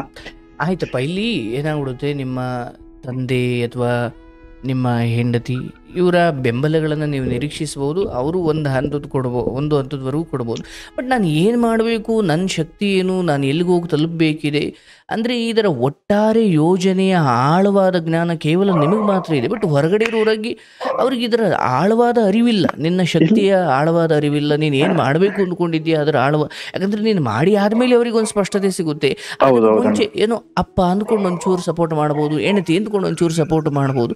ಬಟ್ ಯಾವುದೇ ಆದರೂ ಅಷ್ಟೇ, ಈಗ ನಾನು ಹಳ್ಳಿಯಿಂದ ಬಂದಾಗ ಒಂದು ದಿವಸ ನಮ್ಮ ಅಮ್ಮನ ಕೇಳಿದೆ, ಅವ್ವ ನಾನು ಸಂಗೀತಕ್ಕೆ ಸೇರ್ತೀನಿ, ಆದರೆ ನಮ್ಮ ಹಳ್ಳಿಯ ಜನ ಅಥವಾ ನಮ್ಮ ಕುಟುಂಬ ಅಥವಾ ಇದು ಯಾವುದು ಅವ್ರಿಗೇನು ಓದಿ ಕೆಲ್ಸಕ್ಕೆ ಹೋಗಿ ದುಡ್ದು ಮನೆಗೆ ಬಂದು ಮಲ್ಕೊಳೋದು ಇಷ್ಟೇ. ಸಂಗೀತಕ್ಕೆ ಸೇರ್ತೀನಿ ಅಂದಾಗ ನಮ್ಮ ಅಮ್ಮ ಪಾಪ ಏನೂ ಅನ್ಲಿಲ್ಲ. ಬಟ್ ಕೆಲವೊಬ್ರು ನಮ್ಮವರೇ ಅವನೇನು ತಂಬೂರಿ ಇಟ್ಕೊಂಡು ಊರೂರು ಅಲಿತಾನಂತ ಕೆಲ್ಸಕ್ಕೆ ಕಳಿಸಿ ಲಕ್ಷ್ಮಿ ಅಂತ ಅನ್ನೋರು ನಮ್ಮ ಅವನಿಗೆ. ಅಂದ್ರೆ ಈಗ ನನ್ನ ತಲೆಯಲ್ಲಿ ಏನಿದೆ ಸಾಮಾನ್ಯಕರಿಗೆ ಗೊತ್ತಿಲ್ಲ, ಅವ್ರ ಬುದ್ಧಿಮಟ್ಟ ಏನಿದೆ. ನಮ್ಮ ಹಿರಿಯರೆಲ್ಲ ಕೆಲಸ ಆಯಿತು, ಅವರಾಯಿತು, ಅವ್ರದ್ದೇ ಆದ ಚಿಕ್ಕ ಬದುಕಾಯಿತು, ಹಂಗೆ ಬದುಕೋದು, ಒಂಚೂರು ತಿನ್ನೋದು, ಒಂಚೂರು ಕೆಲಸ ಮಾಡೋದು, ಸಾಯೋದು, ಇಷ್ಟೇ. ಇಲ್ಲ, ನಾನು ಅದನ್ನು ಮೀರಿ ಯೋಚನೆ ಮಾಡೋದು. ಅಂದರೆ ನಾನು ಎಲ್ಲಿ ಹೊರಟಿದ್ದೀನಿ ಅದು ಅವ್ರಿಗೆ ಗೊತ್ತಿಲ್ಲ. ಆ ಗೊತ್ತಿಲ್ಲದಾಗ ಅವರಿಂದ ನಾವು ಬೆಂಬಲವನ್ನು ನಿರೀಕ್ಷೆ ಮಾಡಲಿಕ್ಕಾಗಲ್ಲ. ಯಾಕಂದರೆ ನಾವು ಏನು ಅಂತ ಸಾಧಿಸಿ ತೋರಿಸ್ದಾಗಲೇ ಓ ಈ ಹುಡುಗ ಹೆಂಗ ಅಂತ ಅವ್ರಿಗೆ ಅನ್ಸೋದು. ಯಾವುದಾದ್ರೂ ಅಷ್ಟೇ, ಈಗ ಮನೆಯನ್ನು ಇಂಜಿನಿಯರ್ಗೆ ನಾವು ಒಪ್ಪಿಸ್ದು ಅವನೊಂದು ಪ್ಲಾನ್ ಹಾಕಿ ಕೊಟ್ಟ, ಆರಂಭದಲ್ಲಿ ನನಗೆ ಇದು ಇದೇನಪ್ಪ ಹಿಂಗೈತೆ ಅಂತ ಕಟ್ಟಿದ ಮೇಲೆ ನಮಗೊಂದು ಸ್ಪಷ್ಟತೆ ಬರುತ್ತೆ. ಹೌದಣ್ಣ. ಸೊ ತೀರಾದ್ರೆ ಆಳ್ವಾಗ ಅರಿವಿರೋ ಮರದ ಕೆಲಸ ಮಾಡೋ ನಿಮಗೆ ಅದರ ಅರಿವು ಇರ್ಬೋದು. ಬಟ್ ನಮಗೆ ಇವನ್ ನಮ್ಮನೆ ಕಟ್ಟಬೇಕಾ ಅವರೊಂದು ಪ್ಲಾನ್ ಹಾಕಿ ಕೊಟ್ಟಿದ್ದು ಏನು ಯಾವ ಕಡೆಯಿಂದ ಏನಿದು ಒಂದು ಗೊತ್ತಾಯ್ತಿಲ್ಲ. ಬಟ್ ಅವರು ಒಂದು ಹಂತಕ್ಕೆ ಗೋಡೆಗಳ ಮೇಲೆ ಎದ್ದಾಗಲೇ ಗೊತ್ತಾಗೋದು ಓಹೋ ಇದು ಹಿಂಗ ಅಂತ. ಹಂಗೆ ನಿಮ್ಮ ತಂದೆ, ನಿಮ್ಮ ಹೆಂಡತಿ ಅಥವಾ ನಿಮ್ಮ ತಾಯಿ ಅಥವಾ ನಿಮ್ಮ ಕುಟುಂಬದವರು ನೀವು ಒಂದು ಚಿಕ್ಕ ಚಿಕ್ಕ ಯಶಸ್ಸು ಕಂಡಾಗಲೇ ಅವ್ರಿಗೊಂದು ಸ್ಪಷ್ಟತೆ ಬರುತ್ತೆ, ಒಂದು ನಂಬಿಕೆ ಬರುತ್ತೆ. ಹೌದಣ್ಣ. ನಾನು ಆ ಉದ್ದೇಶಕ್ಕೋಸ್ಕರನೇ ಓಡಾಡ್ತಾ ಇದ್ದೀನಣ್ಣ. ನನಗೆ ನಮ್ಮ ಅಪ್ಪನಿಂದ ದುಡ್ಡು ಕಾಸು ನನಗೆ ಆ ಥರದ ಅವರಿಂದ ನಾನು ಏನು ನಿರೀಕ್ಷೆ ಮಾಡ್ತಾ ಇಲ್ಲ ಅಣ್ಣ. ಕಷ್ಟನೋ ಸುಖನೋ ಏನೋ ಒಂದು ಮಾಡ್ತೀನಿ ಅನ್ನೋ ನಂಬಿಕೆ ನನಗಿದೆ. ನಮ್ಮ ಅಪ್ಪನಿಂದ ಜಸ್ಟ್ ಒಂದು ಮಾತನ್ನ ನಾನು ಕೇಳ್ತಾ ಇದೀನಿ, ನೀನು ಮಾಡೋ ಮಗನ ನಿನ್ ಜೊತೆ ನಾನು ಏನೇ ಆದ್ರೂ ನಾನು ನಿಂತ್ಕೊಳ್ತೀನಿ ಅನ್ನೋ ಒಂದು ಮಾತನ್ನ ನಾನು ಕೇಳ್ತಾ ಇದೀನಿ. ಬಟ್ ಅವ್ರ ಬಾಯಲ್ಲಿ ಬರ್ತಾ ಇಲ್ಲ. ಈಗ ಸ್ವಂತದ್ದೇನು ಮಾಡ್ಲಿಕ್ಕೆ ಹೊರಟಾಗ ಅದು ತಂದೆನೇ ಆಗಿರ್ಲಿ, ಗೌರವ ಇರ್ಲಿ, ಬಟ್ ನೀವು ಮಾಡ್ಲಿಕ್ಕೆ ಹೋಗಿರೋದು ಹೊರಡ್ತಾ ಇರೋದು ನಿಮ್ ಸ್ವಾರ್ಥದಲ್ಲ, ಇಡೀ ಒಟ್ಟಾರೆ ಕುಟುಂಬಕ್ಕೋಸ್ಕರನೇ ಮಾಡ್ತಿದ್ದೀರಿ ಅಂದಾಗ ಅದು ಬೆಂಬಲ ನೀಡ್ಲಿ. ಅಂದ್ರೆ ನೀವು ಕೆಟ್ಟದ್ದೇನೋ ಮಾಡ್ಲಿಕ್ಕೆ ಹೋದಾಗ ಅಯ್ಯೋ ಮನೆಯವ್ರ ಬೆಂಬಲ ಇರ್ಲಪ್ಪ, ಅವರು ನಾನು ಬಿದ್ದಾಗ ಅಥವಾ ಎಲ್ಲೋ ಸಿಗಾಕೊಂಡಾಗ ಕೈ ಹಿಡಿಲಿಕ್ಕೆ ಅಂತ ಇರ್ಬೋದು. ಬಟ್ ನೀವು ಒಳ್ಳೇದು ಮಾಡ್ಲಿಕ್ಕೆ ಹೊರಟಾಗ ದೇವರನ್ನು ನೆನೆಬೇಡಿ, ಹೋಗ್ತಾ ಇರ್ಬೇಕು ಮುಂದೆ. ಬಟ್ ಇಲ್ಲಿ ನಿಮಗೆ ನಿಮ್ಮ ಪ್ರಯತ್ನಗಳೆಲ್ಲ ಹಾಕಿದ 10 ಪ್ರಯತ್ನಗಳಲ್ಲಿ ಯಾವುದೋ ಒಂದು ಯಶಸ್ಸಾಗ್ಬೋದು, ಒಂದು ಆಗದೇ ಇರ್ಬೋದು. ಯಾಕಂದ್ರೆ ಸೋಲನ್ನ ಯಾರು ಸಹಿಸಿಕೊಳ್ಳುವ ಶಕ್ತಿ ಹೊಂದಿದ್ದಾನೆ ಅವನು ತುಂಬಾ ಎತ್ತರಕ್ಕೆ ಬೆಳೀತಾನೆ ಮತ್ತೆ ತುಂಬಾ ದಿನ ನಿಲ್ತಾನೆ. ಪ್ರಯತ್ನ ನೀವು ಮುಂದುವರಿಸಿ ಜೊತೆ. ನನಗೆ ಈಗ ನನ್ಗೆ ಬೇಜಾರಾಗ್ತಿರೋದು ಏನಂದ್ರೆ ನನ್ ಜೊತೆ ಇರೋರೆ ಕೆಲವೊಬ್ರು ಒಂಥರ ಮಾತಾಡೋದು. ನೋಡಪ್ಪ, ಇದನ್ನ ಬಿಟ್ಬಿಡು. ಇದು ನೀನು ಎಲ್ಲಾ ರೀತಿಯಲ್ಲೂ ನೀನು ಅದ್ಭುತ ಐತಿ, ಬಟ್ ಈ ವಿಚಾರದಲ್ಲಿ ನೀನ್ ಇನ್ನೂ ಅನ್ಮೆಚೂರ್ಡ್ ಆಗಿ ವರ್ತಿಸಿದ್ರೆ ಅದು ಒಳ್ಳೇದಲ್ಲ. ಜೊತೆ ಇರೋರು ಹೆಂಗ್ ಮಾತಾಡ್ತಾರೆ ಇಲ್ಲ ಆಕ್ಚುಲಿ ನಾನು ಆ ತರದ್ ಹೇಳ್ತಾ ಇಲ್ಲ. ಮಾತಾಡ್ತಿರೋದಕ್ಕಿಂತ ಹೆಚ್ಚಾಗಿ ನಮ್ಮ ಜೊತೆಯಲ್ಲಿ ಇದ್ದವ್ರೆ, ನಾವು ಜೊತೆಲಿ ಕೆಲಸ ಮಾಡ್ತಿದವ್ರೆ ಕೆಲವೊಮ್ಮೆ ನಮ್ಮನ್ನ ಯೂಸ್ ಮಾಡ್ಕೊಂಡ್ ಬಿಡೋದು. ಅವ್ರ ಕೆಲ್ಸ ಆದಾಗ ಬೇರೆ ತರ, ನಮ್ ಕೆಲ್ಸ ಆದಾಗ ಬೇರೆ ತರ ಅನ್ನೋ ಲೆಕ್ಕಾಚಾರದಲ್ಲಿ ಒಂದೊಂದು ಇವೆಲ್ಲ ನಡೀತಿದೆ ಅಣ್ಣ ನನ್ನ ಜೀವನದಲ್ಲಿ. ನನಗೆ ನಾನ್ ಮಾಡೋದು ಇಷ್ಟೇ ಅಣ್ಣ. ನಾನ್ ಮಾಡೋದು ಏನಂತ ಅಂದ್ರೆ ನಂದಾಗ್ಲಿ ಬೇರೆಯವ್ರದಾಗ್ಲಿ ಆನೆಸ್ಟಿ ನಾನು ಕೆಲಸ ಮಾಡ್ತೀನಿ ಅಣ್ಣ. I am doing very honesty. ಅದ್ರಲ್ಲಂತೂ ನಾನು ಮೋಸ ಮಾಡಲ್ಲ. ಕೆಲ್ಸಕ್ಕೆ ಇರ್ಬೋದು, ಬೇರೆ ಯಾವ್ದಕ್ಕೆ ಇರ್ಬೋದು, ಅದು ಬೇರೆಯವ್ರದೇ ಆಗ್ಬೋದು, ನಂದೇ ಆಗ್ಬೋದು. ಎಷ್ಟು ಪ್ರಾಮಾಣಿಕವಾಗಿ ಎಷ್ಟು ಮಾಡ್ತೀನಿ ಅಷ್ಟೇ ಪ್ರಾಮಾಣಿಕವಾಗಿ ಮಾಡಿರ್ತೀನಿ ಅಣ್ಣ. ಬಟ್ ಆದ್ರೆ ಅವರಿಗೆ ನನ್ನ ಕೆಲ್ಸಕ್ಕೆ ಬಂದಾಗ ಅವ್ರಷ್ಟು ಪ್ರಾಮಾಣಿಕ ಮಾಡಲ್ಲ. But you should always trust one thing, you can't expect that most honesty from everyone. ನೀವು ಅವರನ್ನು ಎಲ್ಲರಿಂದಲೂ ನಿಮ್ಮಷ್ಟೇ ಶುದ್ಧ ವ್ಯಕ್ತಿತ್ವ, ಶುದ್ಧ ಪ್ರಾಮಾಣಿಕತೆ ನಿರೀಕ್ಷೆ ಮಾಡಬಾರ್ದು. ಅಂದ್ರೆ ಇವತ್ತು ಯಾವುದೇ ಸಾಧಕರ ಕತೆ ತಗೊಳ್ಳಿ, ಯಾರದೇ ಆದ್ರೂ ತಗೊಳ್ಳಿ, ಯಾರನ್ನು ನಂಬಿ ನನ್ನ ಬದುಕನ್ನು ನಾನು ಕಟ್ಕೊಳ್ಳೋಕೆ ಹೋಗಲೇಬಾರ್ದು. ನೀವು ಇನ್ನೊಬ್ಬರ ಬದುಕಲ್ಲಿ ವಹಿಸಿದ ಕೆಲಸವನ್ನು ಪ್ರಾಮಾಣಿಕವಾಗಿ ಮಾಡ್ತೀರಾ, ಅದು ನಿಮ್ಮ ವ್ಯಕ್ತಿತ್ವ. ಬಟ್ ಅವರು ನನ್ನ ಹಾಗೆ ನನಗೆ ಉಪಕಾರ ಭಾವನೆಯಿಂದ ಇರಲಿ ಇದ್ರಿ. ಇತರರ ಪ್ರಾಮಾಣಿಕತೆಯನ್ನು ನಂಬ್ಕೊಂಡು ನಾನು ಫೀಲ್ಡ್ಗೆ ಇಳಿಬಾರ್ದು, ಇತರರು ನನ್ನ ಕಾಪಾಡ್ತಾರೆ ಅಂತ ನಾನು ನದಿಗೆ ಇಳಿಬಾರ್ದು. ನನಗೆ ಈಜ್ ಗೊತ್ತಾ, ಇಳಿಬೇಕಷ್ಟೇ. ಯಾವ್ದೋ ಒಂದು ಚಿಕ್ಕ ಪುಟ್ಟ ಕೆಲಸ ಮಾಡ್ಕೊಂಡು ಬದುಕು ನಡೆಸಬೇಕು. ಏನ್ ಈಜ್ ಕಲ್ತು ಇಳಿಬೇಕು ಅಂತೀರಾ? ಅದೇ ಕೆಲ್ಸಕ್ಕೆ ನಾನು ಬಂದೆ ಅಣ್ಣ. ನಾನು ಒಂದು ಟ್ರೈ ಮಾಡಿಲ್ಲ ಅಣ್ಣ, ಎಲ್ಲಾ ರೀತಿನೂ ಟ್ರೈ ಮಾಡಿದೆ. ಬಟ್ ನನಗೆ ಸಕ್ಸಸ್ ಅನ್ನೋದು ಯಾವ್ದ್ರಲ್ಲೂ ಕಾಣ್ತಾ ಇಲ್ಲ. ಆಕ್ಚುಲಿ ನಾನು ಮರಗೆಲ್ಸಕ್ಕೆ ಬಂದಿದ್ದು ಇಷ್ಟೇ ಉದ್ದೇಶಕ್ಕೆ ಅಣ್ಣ.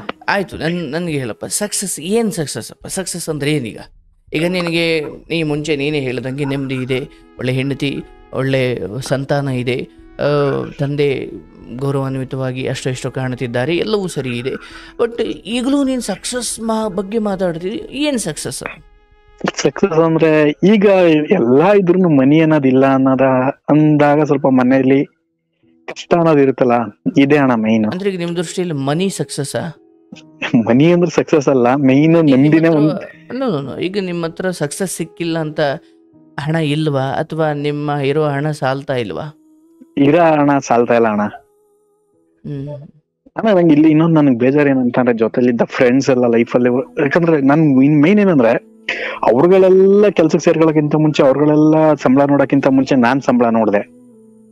ನಾನು ಅವ್ರಕ್ಕಿಂತ ಕೆಲ್ಸಕ್ಕೆ ಹೋಗೋ ಲೆಕ್ಕಾಚಾರದಲ್ಲಿ ಅವ್ರಿಗಿಂತ ಮುಂಚೆ ಎಲ್ಲ ಬೈಕ್ ತಗೊಂಡೆ.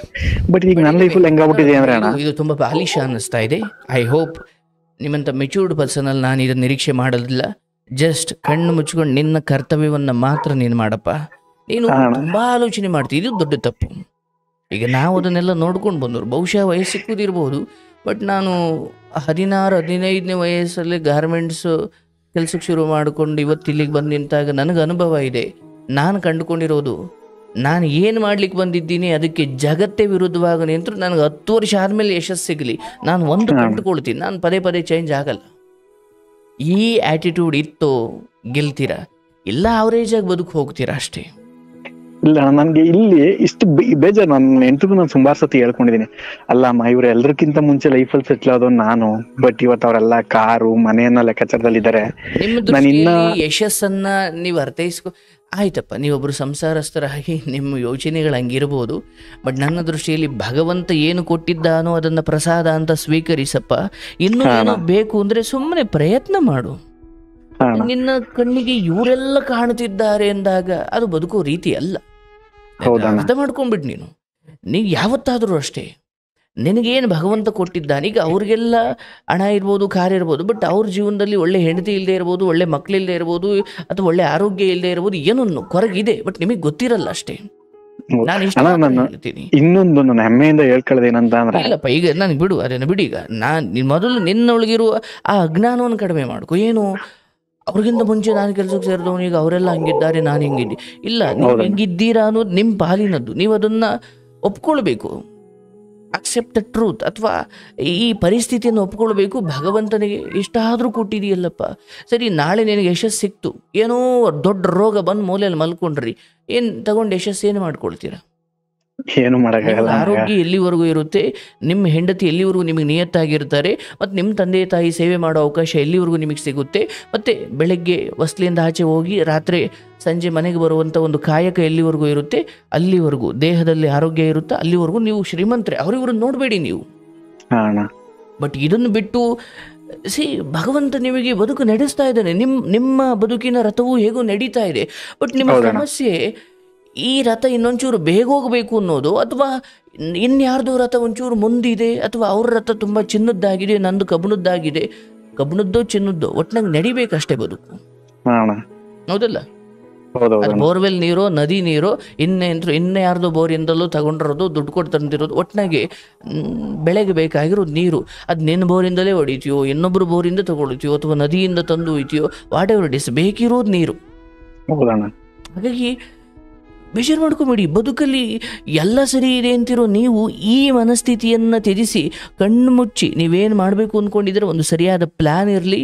ಮತ್ತು ಅದಕ್ಕೆ ಯಾವುದೇ ಆದರೂ ಅಷ್ಟೇ ಕೆಲಸ ಮಾಡಬೇಕಾದ್ರೆ 3 ನಿಯಮ ನೆನ್ಪಿಟ್ಕೊಳ್ಬೇಕು. ಮಾಡಬೇಕಾದ ವೇಗದಲ್ಲಿ ಮಾಡಬೇಕು, ಮಾಡಬೇಕಾದ ರೀತಿಯಲ್ಲಿ ಮಾಡಬೇಕು, ಮತ್ತು ಮಾಡಬೇಕಾದ ಸಮಯದಲ್ಲಿ ಮಾಡಬೇಕು. ಈ 3 ಯಾರು ಪಾಲಿಸ್ತಾನೋ ಆ ಕೆಲಸಗಳು ಯಶಸ್ಸಾಗ್ತವೆ. ಮತ್ತೆ ನೆನ್ಪಿಟ್ಕೊಳ್ಳಿ, ಮಾಡಬೇಕಾದ ವೇಗದಲ್ಲಿ ಅಂದರೆ 5 ಗಂಟೆಗೆ ಮುಗಿಸ್ಬೇಕಾಗಿರೋ ಕೆಲಸ 5 ದಿವಸ ತಗೊಂಡ್ರೆ ಅದಕ್ಕೆ ಅರ್ಥ ಇಲ್ಲ. ಅದನ್ನೇ ಮಾಡಬೇಕಾದ ವೇಗದಲ್ಲಿ ಕೆಲಸ ಮಾಡಬೇಕು, ಮಾಡಬೇಕಾದ ರೀತಿಯಲ್ಲಿ. ಅದಕ್ಕೊಂದು ರೀತಿ ನೀತಿ ಇರುತ್ತೆ. ಅದನ್ನು ಗೊತ್ತಿಲ್ಲದೆ ನಾನು ಇನ್ನೇನೋ ಮಾಡ್ಲಿಕ್ಕೆ ಹೋದಾಗ ಅದು ಫಲಿಸುವುದಿಲ್ಲ. ಮಾಡಬೇಕಾದ ವೇಗದಲ್ಲಿ, ಮಾಡಬೇಕಾದ ರೀತಿಯಲ್ಲಿ, ಮತ್ತು ಮಾಡಬೇಕಾದ ಸಮಯದಲ್ಲಿ ಮಾಡಬೇಕು, ಮಾಡಬೇಕಾದ ಜಾಗದಲ್ಲಿ ಮಾಡಬೇಕು. ಈ ಕೆಲಸ ನನಗೆ ನಿಮ್ಮ ಹಾಗೆ ನಾನು ಕಾಲ್ ಸೆಂಟ್ರಲ್ಲಿ ಕೆಲಸ ಮಾಡ್ತಿದ್ದೆ. ಅಂದರೆ ಒಂದು 5-6 ತಿಂಗಳು ನನಗೆ ಅಲ್ಲಿ ಬಲವಾಗಿ ಅನಿಸೋದು. ಪರಿಸ್ಥಿತಿ ಹೆಂಗಿತ್ತು, BCom ಮುಗಿದ ತಕ್ಷಣ ರಾತ್ರಿ ಹೊತ್ತು ಆರ್ಕೆಸ್ಟ್ರಾಗ ಹಾಡು ಹೇಳಲಿಕ್ಕೆ ಹೋಗ್ತಾ ಇದ್ದೆ. ಅಲ್ಲೊಂದು 500 ರೂಪಾಯಿ ಕೊಡೋರು, ಏನಕ್ಕೂ ಈಗ 500 ರೂಪಾಯಿ ಕೂಡ, ಅದರಲ್ಲೂ ಹಾಡು ಹೇಳಿಸ್ತೀನಿ ಅಂತ ಕರ್ಕೊಂಡೋಗ್ಬಿಟ್ಟು ಆ ಸ್ಪೀಕರ್ನೆಲ್ಲ ಎತ್ತಿಳಿಸೋದು, ನಾವು ನೋಡಿದ್ರೆ ಒಳ್ಳೆ ಸಣ್ಣಕ್ಲ ಇದ್ದಂಗೆ ಇದ್ದೀವಿ, ಅನ್ಲೋಡ್ ಮಾಡೋದು, ಲೋಡ್ ಮಾಡೋದು, ಇಷ್ಟೇ. ಎಲ್ಲೋ ಒಂದೇ ಒಂದು ಹಾಡು ಹೇಳಿಸೋರು. ನನಗೆ ಏನಪ್ಪ ಇದು, ರಾತ್ರಿ ಆರ್ಕೆಸ್ಟ್ರಾಗೆ ಹೋಗೋದು, ಬೆಳಿಗ್ಗೆ ಕಾಲ್ ಸೆಂಟ್ರಿಗೆ ಕೆಲ್ಸಕ್ಕೆ ಹೋಗೋದು, ಅಲ್ಲಿ ಒಂದಷ್ಟು ನಂಬರ್ ಕೊಡೋರು, ಅವ್ರನ್ನ ಬನ್ನಿ ಆನ್ಲೈನಲ್ಲಿ ಕೆಲಸ ಬೇಕು ಅಂತ ಯಾರೋ ಅಪ್ಲೈ ಮಾಡಿರ್ತಾರೆ ಪಾಪ ನಿರುದ್ಯೋಗಿಗಳು, ಅವ್ರನ್ನ ಇವರು ನಮಗೆ ನಂಬರ್ ಕೊಡೋರು, ನಾವು ಫೋನ್ ಮಾಡಿ ಬನ್ನಿ ಸರ್ ಇಲ್ಲಿ ಕೆಲಸ ಕೊಡಿಸ್ತಾರೆ, ನಮ್ಮನ್ನು ಎಲ್ಲೋ ಒಂದು ಮೂಲೆಯಲ್ಲಿ ಇಟ್ಟಿರೋರು, ನಾವು ಕರೆಸೋದು, 2,000 ಇಸ್ಕೊಂಡು ಇವ್ರು ಮೋಸ ಮಾಡೋದು. ಅವ್ರಿಗೆ ಬಾಯಿಗೆ ಬಂದಂಗೆ ಬೈಯೋರು. ಹೆಂಗೆ ಅಂದರೆ, ಯಪ್ಪ ನಾನು ಎಂಥ ಸಾತ್ವಿಕ ಜಾಗದಲ್ಲಿ ಇದ್ದವನು, ಎಲ್ಲಿಗೆ ಬಂದಿದ್ದೀನಿ, ನಾನು ಕರೆಸೋವನಿಗೆ 2,000 ಮೋಸ ಆಗ್ತಿದೆ ಅಂದರೆ ಇದು ದೊಡ್ಡ ಪಾಪ, ಬೇಡವೇ ಬೇಡ ಅಂತ ನಾನು ಆಚೆ ಬಂದು. ಅಂದರೆ ಒಂದು 10 ಜನ ದಿವಸ ಕರೆಸ್ಲೇಬೇಕಿತ್ತು, ಅವರು ಬರ್ತಿರ್ಲಿಲ್ಲ. ಸಾರ್ ಬನ್ನಿ ಸಾರ್ ಬರ್ತೀನಿ ಅಂದವ್ರು ಬರಲಿಲ್ಲ ಅಂದರೆ ಮತ್ತೆ ನಾಳೆ ಫಾಲೋ ಅಪ್ ಮಾಡ್ಬೇಕು ಅವ್ರನ್ನ. ಇವ್ರು ನೋಡಿದ್ರೆ ಬಾಯಿಗೆ ಬಂದಂಗೆ ಬೈಯೋರು. 2,000 ಕೊಡೋದು, ಕೆಲಸ ಕೊಡಿಸ್ತೀನಿ ಅನ್ನೋದು, ಮೋಸ ಮಾಡೋದು. ಅವರು ಪಾಪ 2,000 ಎಲ್ಲೆಲ್ಲಿ ಕಷ್ಟಪಟ್ಟು, ಯಾಕಂದರೆ ನಿರುದ್ಯೋಗಿಗಳು ಅಲ್ಲೆಲ್ಲಿಂದಲೋ ಹುಡುಕೊಂಡು ಬಂದಿದ್ದಾರೆ ಅಂದರೆ ಅವ್ರಿಗೆ ಕೆಲಸದ ಅವಶ್ಯಕತೆ ಇದೆ. ಆ ಹಸಿವನ್ನೇ ಇವರು ದುರುಪಯೋಗ ಮಾಡಿಕೊಂಡಾಗ ಅದು ಶಾಪ. ಇಲ್ಲ, ಇದು ಒಂದು ಅನುಭವ ನನಗೂ ಆಗಿತ್ತು. ಅದು 1 ನಿಮಿಷದಲ್ಲೂ ನಾನು ಇರಲ್ಲ ಅಂದುಕೊಂಡು ಆಚೆ ಬಂದೆ. ಬಟ್ ಆಮೇಲೆ ನಾನು ಎಲ್ಲಿ ನಿಜವಾಗಲೂ ನನ್ನ ಶಕ್ತಿ ಇರೋದು ಎಲ್ಲಿ ಅಂತ ಕಂಡುಕೊಳ್ಳೋಕೆ ತುಂಬ ಸಮಯ ತಗೊಂಡೆ. ಓದಿದ್ದೆ, ತಿಳ್ಕೊಂಡಿದ್ದೆ, ಬಟ್ ಎಲ್ಲಿ ಈಗ ಯಾವುದೋ ಒಂದು ವೇದಿಕೆಯಲ್ಲಿ ನನಗೊಂದು ವೇದಿಕೆ ಕೊಡಿ ಸರ್, ನಾನು ಚೆನ್ನಾಗಿ ಮಾತಾಡಬೇಕು, ಯಾರೂ ಕೊಡಲ್ಲ. ಬಟ್ ಅವತ್ತಿಗೆ ನಮಗೆ ವರವಾಗಿದ್ದು ಸೋಷಿಯಲ್ ಮೀಡಿಯಾ. ಹಾಗಾಗಿ ನೀವೇನು ಮಾಡಬೇಕು ಅಂದ್ಕೊಂಡಿದ್ದೀರಿ, ಸೇಮ್ ಮೈಂಡೆಡ್ ಪೀಪಲ್ಸ್ನ ಒಂದುಗೂಡಿಸ್ಕೊಳ್ಬೇಕು. ಅದು ದುಡ್ಡಿರೋರ್ನು ಅಂತಲ್ಲ, ನಿಮ್ಮಷ್ಟೇ ಹಸಿವಿರ್ಬೇಕು ಅವ್ರಿಗೆ. ಅಣ್ಣ, ಇಲ್ಲಿ ನಮ್ಮಷ್ಟೇ ಹಸಿವಾಗಿರುವರು ಸ್ಟಾರ್ಟಿಂಗ್ ನಮಗ್ ಸಿಗ್ತಾರೆ ಅಣ್ಣ.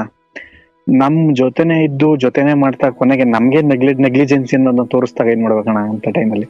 ಅದನ್ನು ಕೂಡ ಒಂದು ಪ್ರಯತ್ನ ಮಾಡಿದೆ ಅಣ್ಣ, ಅದ್ರಲ್ಲೂ ಕೂಡ ಫೇಲ್ಯೂರ್ ಕಂಡ್ಬಿಡ್ತು. ಸೊ ಅದರಿಂದ ಇಂಡಿವಿಜುವಲ್ ಆಗಿ ಹೋರಾಡಬೇಕು. ಒಂಚೂರು ಯಶಸ್ಸು ಸಿಕ್ಕಾದ್ಮೇಲೆ ನಿಮ್ಮ ಕೆಳಗಡೆ ಒಬ್ಬಂದು ಇಟ್ಕೊಳ್ಬೇಕಷ್ಟೇ.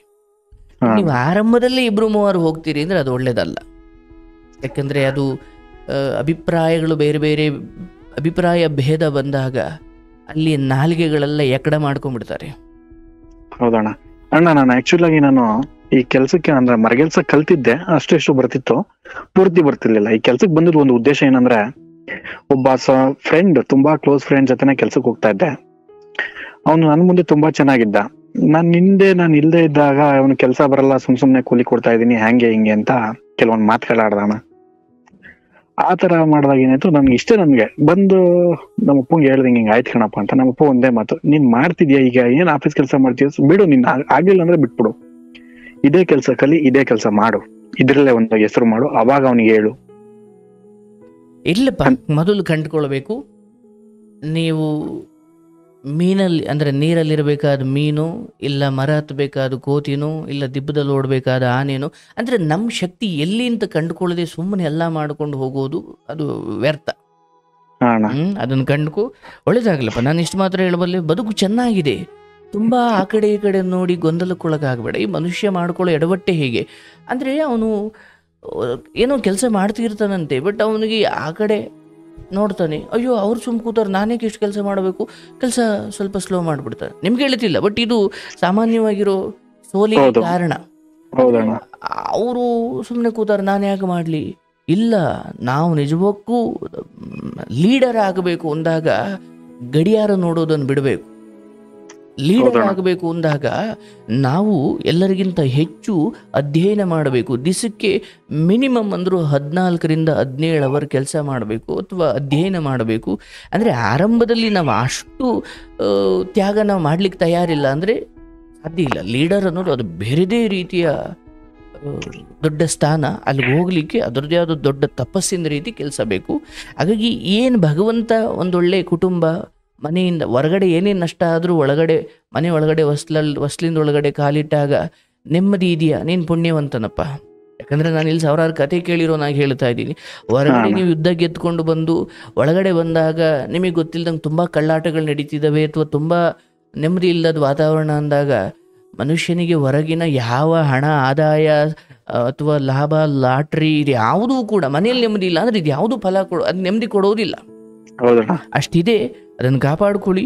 ಅಂಡ್ ಇಲ್ಲಿವರೆಗೂ ಯಾರ್ಯಾರು ಏನೇನು ಬೆನ್ನ ಹಿಂದೆ ಚೂರಿ ಹಾಕಿದ್ರು, ನಿಮ್ಮನ್ನ ಡಿಮೋಟಿವೇಟ್ ಮಾಡಿದ್ರು, ಅವೆಲ್ಲ ದ್ವೇಷಕ್ಕೆ ಕಾರಣ ಅಲ್ಲ, ಅವೆಲ್ಲ ಒಂದು ಮೋಟಿವೇಟ್. ಈಗ ನಿಮ್ಮ ತಂದೆ ಹೋಗಿ ಎಲ್ಲಾದರೂ ಸಾಯಿ ಎಂದಾಗ ಅದನ್ನೇ ಛಲವಾಗಿ ಹೇಗೆ ತಗೊಂಡ್ರು, ಹಾಗೆ ಫ್ರೆಂಡ್ಸ್ ಗ್ರೂಪ್ನ ಸ್ವಲ್ಪ ಕಡಿಮೆ ಮಾಡ್ಕೊಳ್ಳಿ. ನೀವು ಹೆಂಡತಿ ಬಂದಿದ್ದಾರೆ, ಮಕ್ಕಳಾಗಿದ್ದಾವೆ, ಬ್ಯಾಚುಲರ್ ಥರ ಆಡೋದನ್ನು ನಾನು ಬಿಡಬೇಕು. ಸರಿ ಅಣ್ಣ. ಒಳ್ಳೆಯದಾಗಲಿ. ನನ್ನ ಹಾರೈಕೆ ನಿಮ್ಮ ಕೆಲಸದಲ್ಲಿ ನೀವೇನು ಅಂದುಕೊಂಡಿದ್ದೀರೋ ಅದಕ್ಕೆ ಅಂದರೆ ಸದ್ದಿಲ್ಲದೆ ತಯಾರಿ ಮಾಡ್ಕೊಳ್ಳಿ. ನಿಮ್ಮ ಕೆಲಸದ ಯಶಸ್ಸೇ ಜಗತ್ತಿಗೆ ನೀವೇನು ಅಂತ ತಿಳಿಸು. ಅದನ್ನೇನು ರೆಡಿ ಹಾಕೊಂಡು ನಾವು ಅನೌನ್ಸ್ ಮಾಡಬೇಕಾಗಿಲ್ಲ. ಬಟ್ ತಯಾರಿ ಕಳಪೆಯಾಗಿದ್ದರೆ ಯಶಸ್ಸು ಕೂಡ ಕಳಪೆನೇ ಆಗಿರುತ್ತೆ. ಸರಿ ಅಣ್ಣ. ಹೇಗೆ ತೆಂಗಿನ ಮರ ಮೇಲೆ ಬಂದು ಫಸಲು ಕೊಡಲಿಕ್ಕೆ ವರ್ಷಾನುಗಟ್ಟಲೆ ತಗೊಳ್ಳುತ್ತೆ, ಅದೇ ಜೋಳ 3 ತಿಂಗಳಿಗೆ ಹುಟ್ಟಿ 3 ತಿಂಗಳು ಸತ್ತೇ ಹೋಗುತ್ತೆ. ಹೌದಣ್ಣ. ಯಾವುದು ಬೇಗ ಮೇಲೆ ಬರುತ್ತೋ ಅದು ತುಂಬ ದಿನ ಇರೋದಿಲ್ಲ. ಯಾವುದು ಚಿಗುರೊಡಿಲಿಕ್ಕೆ ವರ್ಷಾನುಗಟ್ಟಲೆ ತಗೊಳ್ಳುತ್ತೆ, ಅದು 70-80 ವರ್ಷ ಕಲ್ಪವೃಕ್ಷ ರೈತರಿಗೆ ಜೀವನ ಕೊಡುತ್ತೆ. ಹೌದಣ್ಣ, ನಿಜ ಅಣ್ಣ. ಹಾಗೆ ನಾವು ತುಂಬಾ ದಿನ ಉಳಿಯೋ ಕಲ್ಪವೃಕ್ಷ ಆಗಬೇಕಂದ್ರೆ ಇದನ್ನ ಸ್ವಲ್ಪ ಸಹನೆಯಿಂದ ಸಹಿಸ್ಕೊಳ್ಬೇಕು. ಇಲ್ಲ ಅಣ್ಣ, ನಾನು ಸಾಲ ಮಾಡ್ಕೊಂಡಿದಾಗ ಮೇನ್ ನನ್ನನ್ನ ಉಳಿಸಿದ್ದು ಕೆಲವೊಂದು ಮೋಟಿವೇಶನ್ ಸ್ಪೀಚ್, ಅದ್ರಲ್ಲಿ ನಿಮ್ದು ಕೂಡ ಇತ್ತು, ಕೆಲವೊಂದು ಫೀಲಿಂಗ್ ಸಾಂಗ್ಸ್.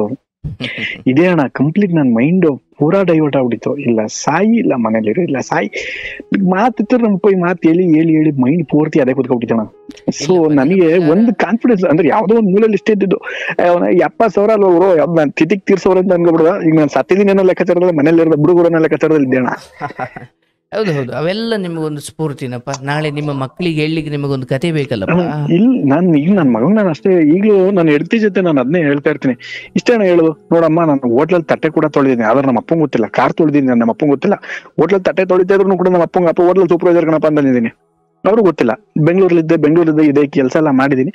ಆ ಟೈಮಲ್ಲಿ ಹಂಗೆ ಹೇಳ್ತಿದ್ದೆ. ಅವ್ರೇನು ನನ್ನ ಮಗ ಸೂಪರ್ವೈಸರು, ಅವರಿಗೆ ಒಂದು ಹೆಮ್ಮೆ ನನ್ನ ಆಫೀಸ್ ಅಂತ ತೋರಿಸಿದ್ದು ಆ SOM ಅಲ್ಲಿ ಅಕೌಂಟೆಂಟ್ ಅಂದಾಗ ನನ್ನ ಆಫೀಸ್ ಕರ್ಕೊಂಡು ಹೋಗಿ ತೋರಿಸಿ ಅವ್ರಿಗೆ ಇದ್ ಮಾಡಿದ್ದಣ.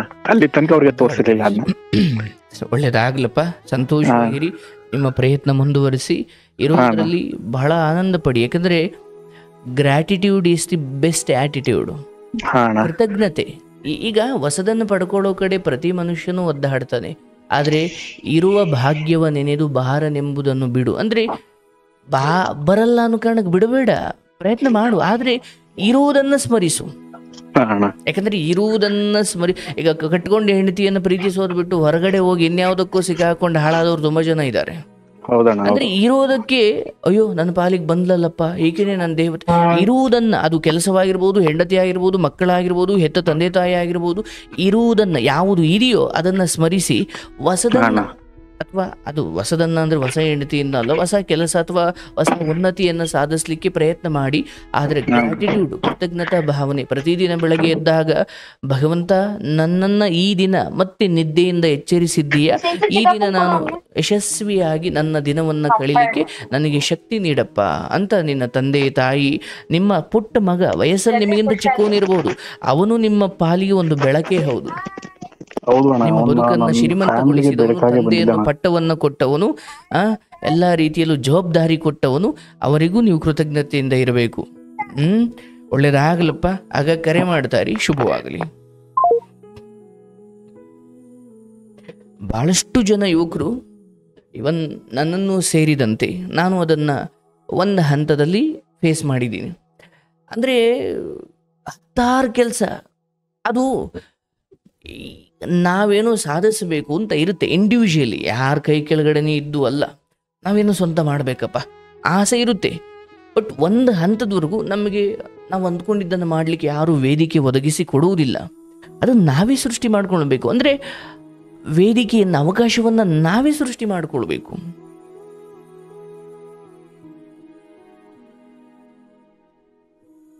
ಈಗ ಬೇರೆಯವ್ರ ಕೈ ಕೆಳಗಡೆ ಹೋಗಿ ಕೆಲಸ ಮಾಡೋದು ತಪ್ಪು, ಅಥವಾ ಅದು ದಾಸಿಯ ಬುದ್ಧಿ, ಅಥವಾ ಅದೊಂದು ಏನು ಇನ್ನೊಬ್ರು ಕೈ ಕೆಳಗಡೆ ಕೆಲಸ ಮಾಡೋದು ಜೀತದ ಬುದ್ಧಿ ಅಂತ ಅಲ್ಲ. ಆ ಕಾರ್ಮಿಕರಿಂದಲೇ ಇವತ್ತು ಜಗತ್ತು ನಡೀತಾ ಇರೋದು. ಅದರ ನಡುವೆ ನಾನು 4 ಜನಕ್ಕೆ ಕೆಲಸ ಕೊಡಬೇಕು ಅನ್ನೋ ಇಚ್ಛೆ ಇದೆಯಲ್ಲ, ಆ ಯೋಚನೆಯೇ ದೊಡ್ಡದು, ಅದಕ್ಕೆ ಮನಸ್ಥಿತಿಯೂ ದೊಡ್ಡದಿರಬೇಕಾಗುತ್ತೆ, ನನ್ನ ಆಲೋಚನೆಗಳು ದೊಡ್ಡದಾಗಿರಬೇಕು, ನನ್ನ ಫ್ರೆಂಡ್ಸ್ ಗ್ರೂಪು ದೊಡ್ಡದು ಅಂದರೆ ತುಂಬ ದೊಡ್ಡದು ಅಂತಲ್ಲ, ಅಷ್ಟು ಥಾಟ್ಸ್ ಆಫ್ ಫ್ರೀಕ್ವೆನ್ಸಿ ಹೈ ಆಗಿರಬೇಕು. ನೀವು ದೊಡ್ಡ ವಿಚಾರದ ಬಗ್ಗೆ ನಾವು ಅದನ್ನು ಮಾಡಬೇಕು ಇದನ್ನು ಮಾಡಬೇಕು ಅಂದ್ಕೊಂಡಿರ್ತೀರ, ನಿಮ್ಮ ಫ್ರೆಂಡು ಬಾರೋ ಅಲ್ಲಿ ಸಿಗರೇಟ್ ಹೊಡಿಯೋಣ, ಬಾರೋ ಅಲ್ಲಿ ಎಣ್ಣೆ ಹೊಡಿಯೋಣ ಅಂದರೆ ನೀವು ಹೆಂಗಿರ್ತೀರಿ, ಇಲ್ಲಿ ಯೋಚನೆ ಮಾಡ್ತೀರಿ, ಇನ್ಯಾರು ಇಲ್ಲಿಗೆ ನಿಮ್ಮನ್ನು ಎಳ್ಕೊಂಡು ಹೋಗ್ತಾರೆ ಅಂದಾಗ ಅದಕ್ಕೆ ನಿಮ್ಮದೇ ಜೊತೆ ಇರುವ, ಈಗ ಒಂದು ಮೀನು ಇನ್ನೊಂದು ಮೀನಿಗೆ ಎರಡನ್ನೂ ಹಗ್ಗ ಕಟ್ಟಿಬಿಟ್ಟು ಬಿಡಿ ಈಜುತ್ತವೆ. ಅದೇ ಒಂದು ಮೀನು ಇನ್ನೊಂದು ದಡದಲ್ಲಿ ಓಡಾಡ್ತಕ್ಕಂಥ ಯಾವುದೋ ಒಂದು ಜಿಂಕೆಗೂ ಇನ್ಯಾವುದಕ್ಕೂ, ಅಂದರೆ ಒಂದು ನೀರಿಗೆ ಹೋಗೋಣ ಅನ್ನುತ್ತೆ, ಇನ್ನೊಂದು ಇಲ್ಲ ನೆಲದ ಮೇಲೆ ಹೋಗೋಣ ಅನ್ನುತ್ತೆ. ಈ ಇಬ್ಬರು ಹಿಂಗೆ ವಿರುದ್ಧವಾಗಿಬಿಟ್ರೆ ಅವರಿಬ್ಬರು ಒಂದದ ಹತ್ರಕ್ಕೆ ಹೋಗಲ್ಲ, ಆ ಕಡೆಗೆ ಅವ್ರು ಎಳೆಯೋದು, ಈ ಕಡೆಗೆ ಇವ್ರು ಎಳೆಯೋದು. ಹಾಗಾಗಿ ನಿಮ್ಮ ಸಮಾನ ಆಲೋಚನೆ, ಸಮಾನ ಮನಸ್ಕರು, ಅದು ನಿಮ್ಮ ಹೆಂಡತಿನೇ ಆಗಲಿ, ಸಲಹೆ ತಗೊಳ್ಳಿ, ಹಿಂಗೆ ಮಾಡಬೇಕು ಅಂದ್ಕೊಂಡಿದ್ದೀನಿ ಕಣೆ, ಏನು ಮಾಡೋದು? ಹಾಗೆ ನಿಮ್ಮ ಬದುಕನ್ನು ರೂಪಿಸಿಕೊಳ್ಳಬೇಕು. ಪಾಪ ಕಷ್ಟಪಟ್ಟಿದ್ದೀರಿ, ತಂದೆ ತಾಯಿಯ ವಿಚಾರವಾಗಿ ಎಷ್ಟು ಒಳ್ಳೆ ಮಾತಾಡಿದ್ರಿ, ನಿಮ್ಮ ಹೆಂಡತಿಯ ವಿಚಾರವಾಗಿ ಎಷ್ಟು ಒಳ್ಳೆ ಮಾತಾಡಿದ್ರಿ. ಇದು ಬದುಕಲ್ಲಿ ನಿಜವಾದ, ಅಂದರೆ ಸಾಧನೆ ಮಾಡ್ತೀರಿ ಫೈನ್, ಇವತ್ತು ದೊಡ್ಡ ಸಾಧನೆ ಮಾಡಿದವರೆಲ್ಲ ನೆನಪೇ ಇಲ್ಲ, ಬಟ್ ಅಂತಿಮವಾಗಿ ಅವರ ಬದುಕನ್ನು ನಂಬುದವರನ್ನೇ ಎಷ್ಟು ಆನಂದವಾಗಿ ಇಟ್ಟುಕೊಂಡಿದ್ರು, ಅದು ಬಹಳ ಮುಖ್ಯವಾಗುತ್ತೆ. ಒಳ್ಳೆಯದಾಗಲಿ.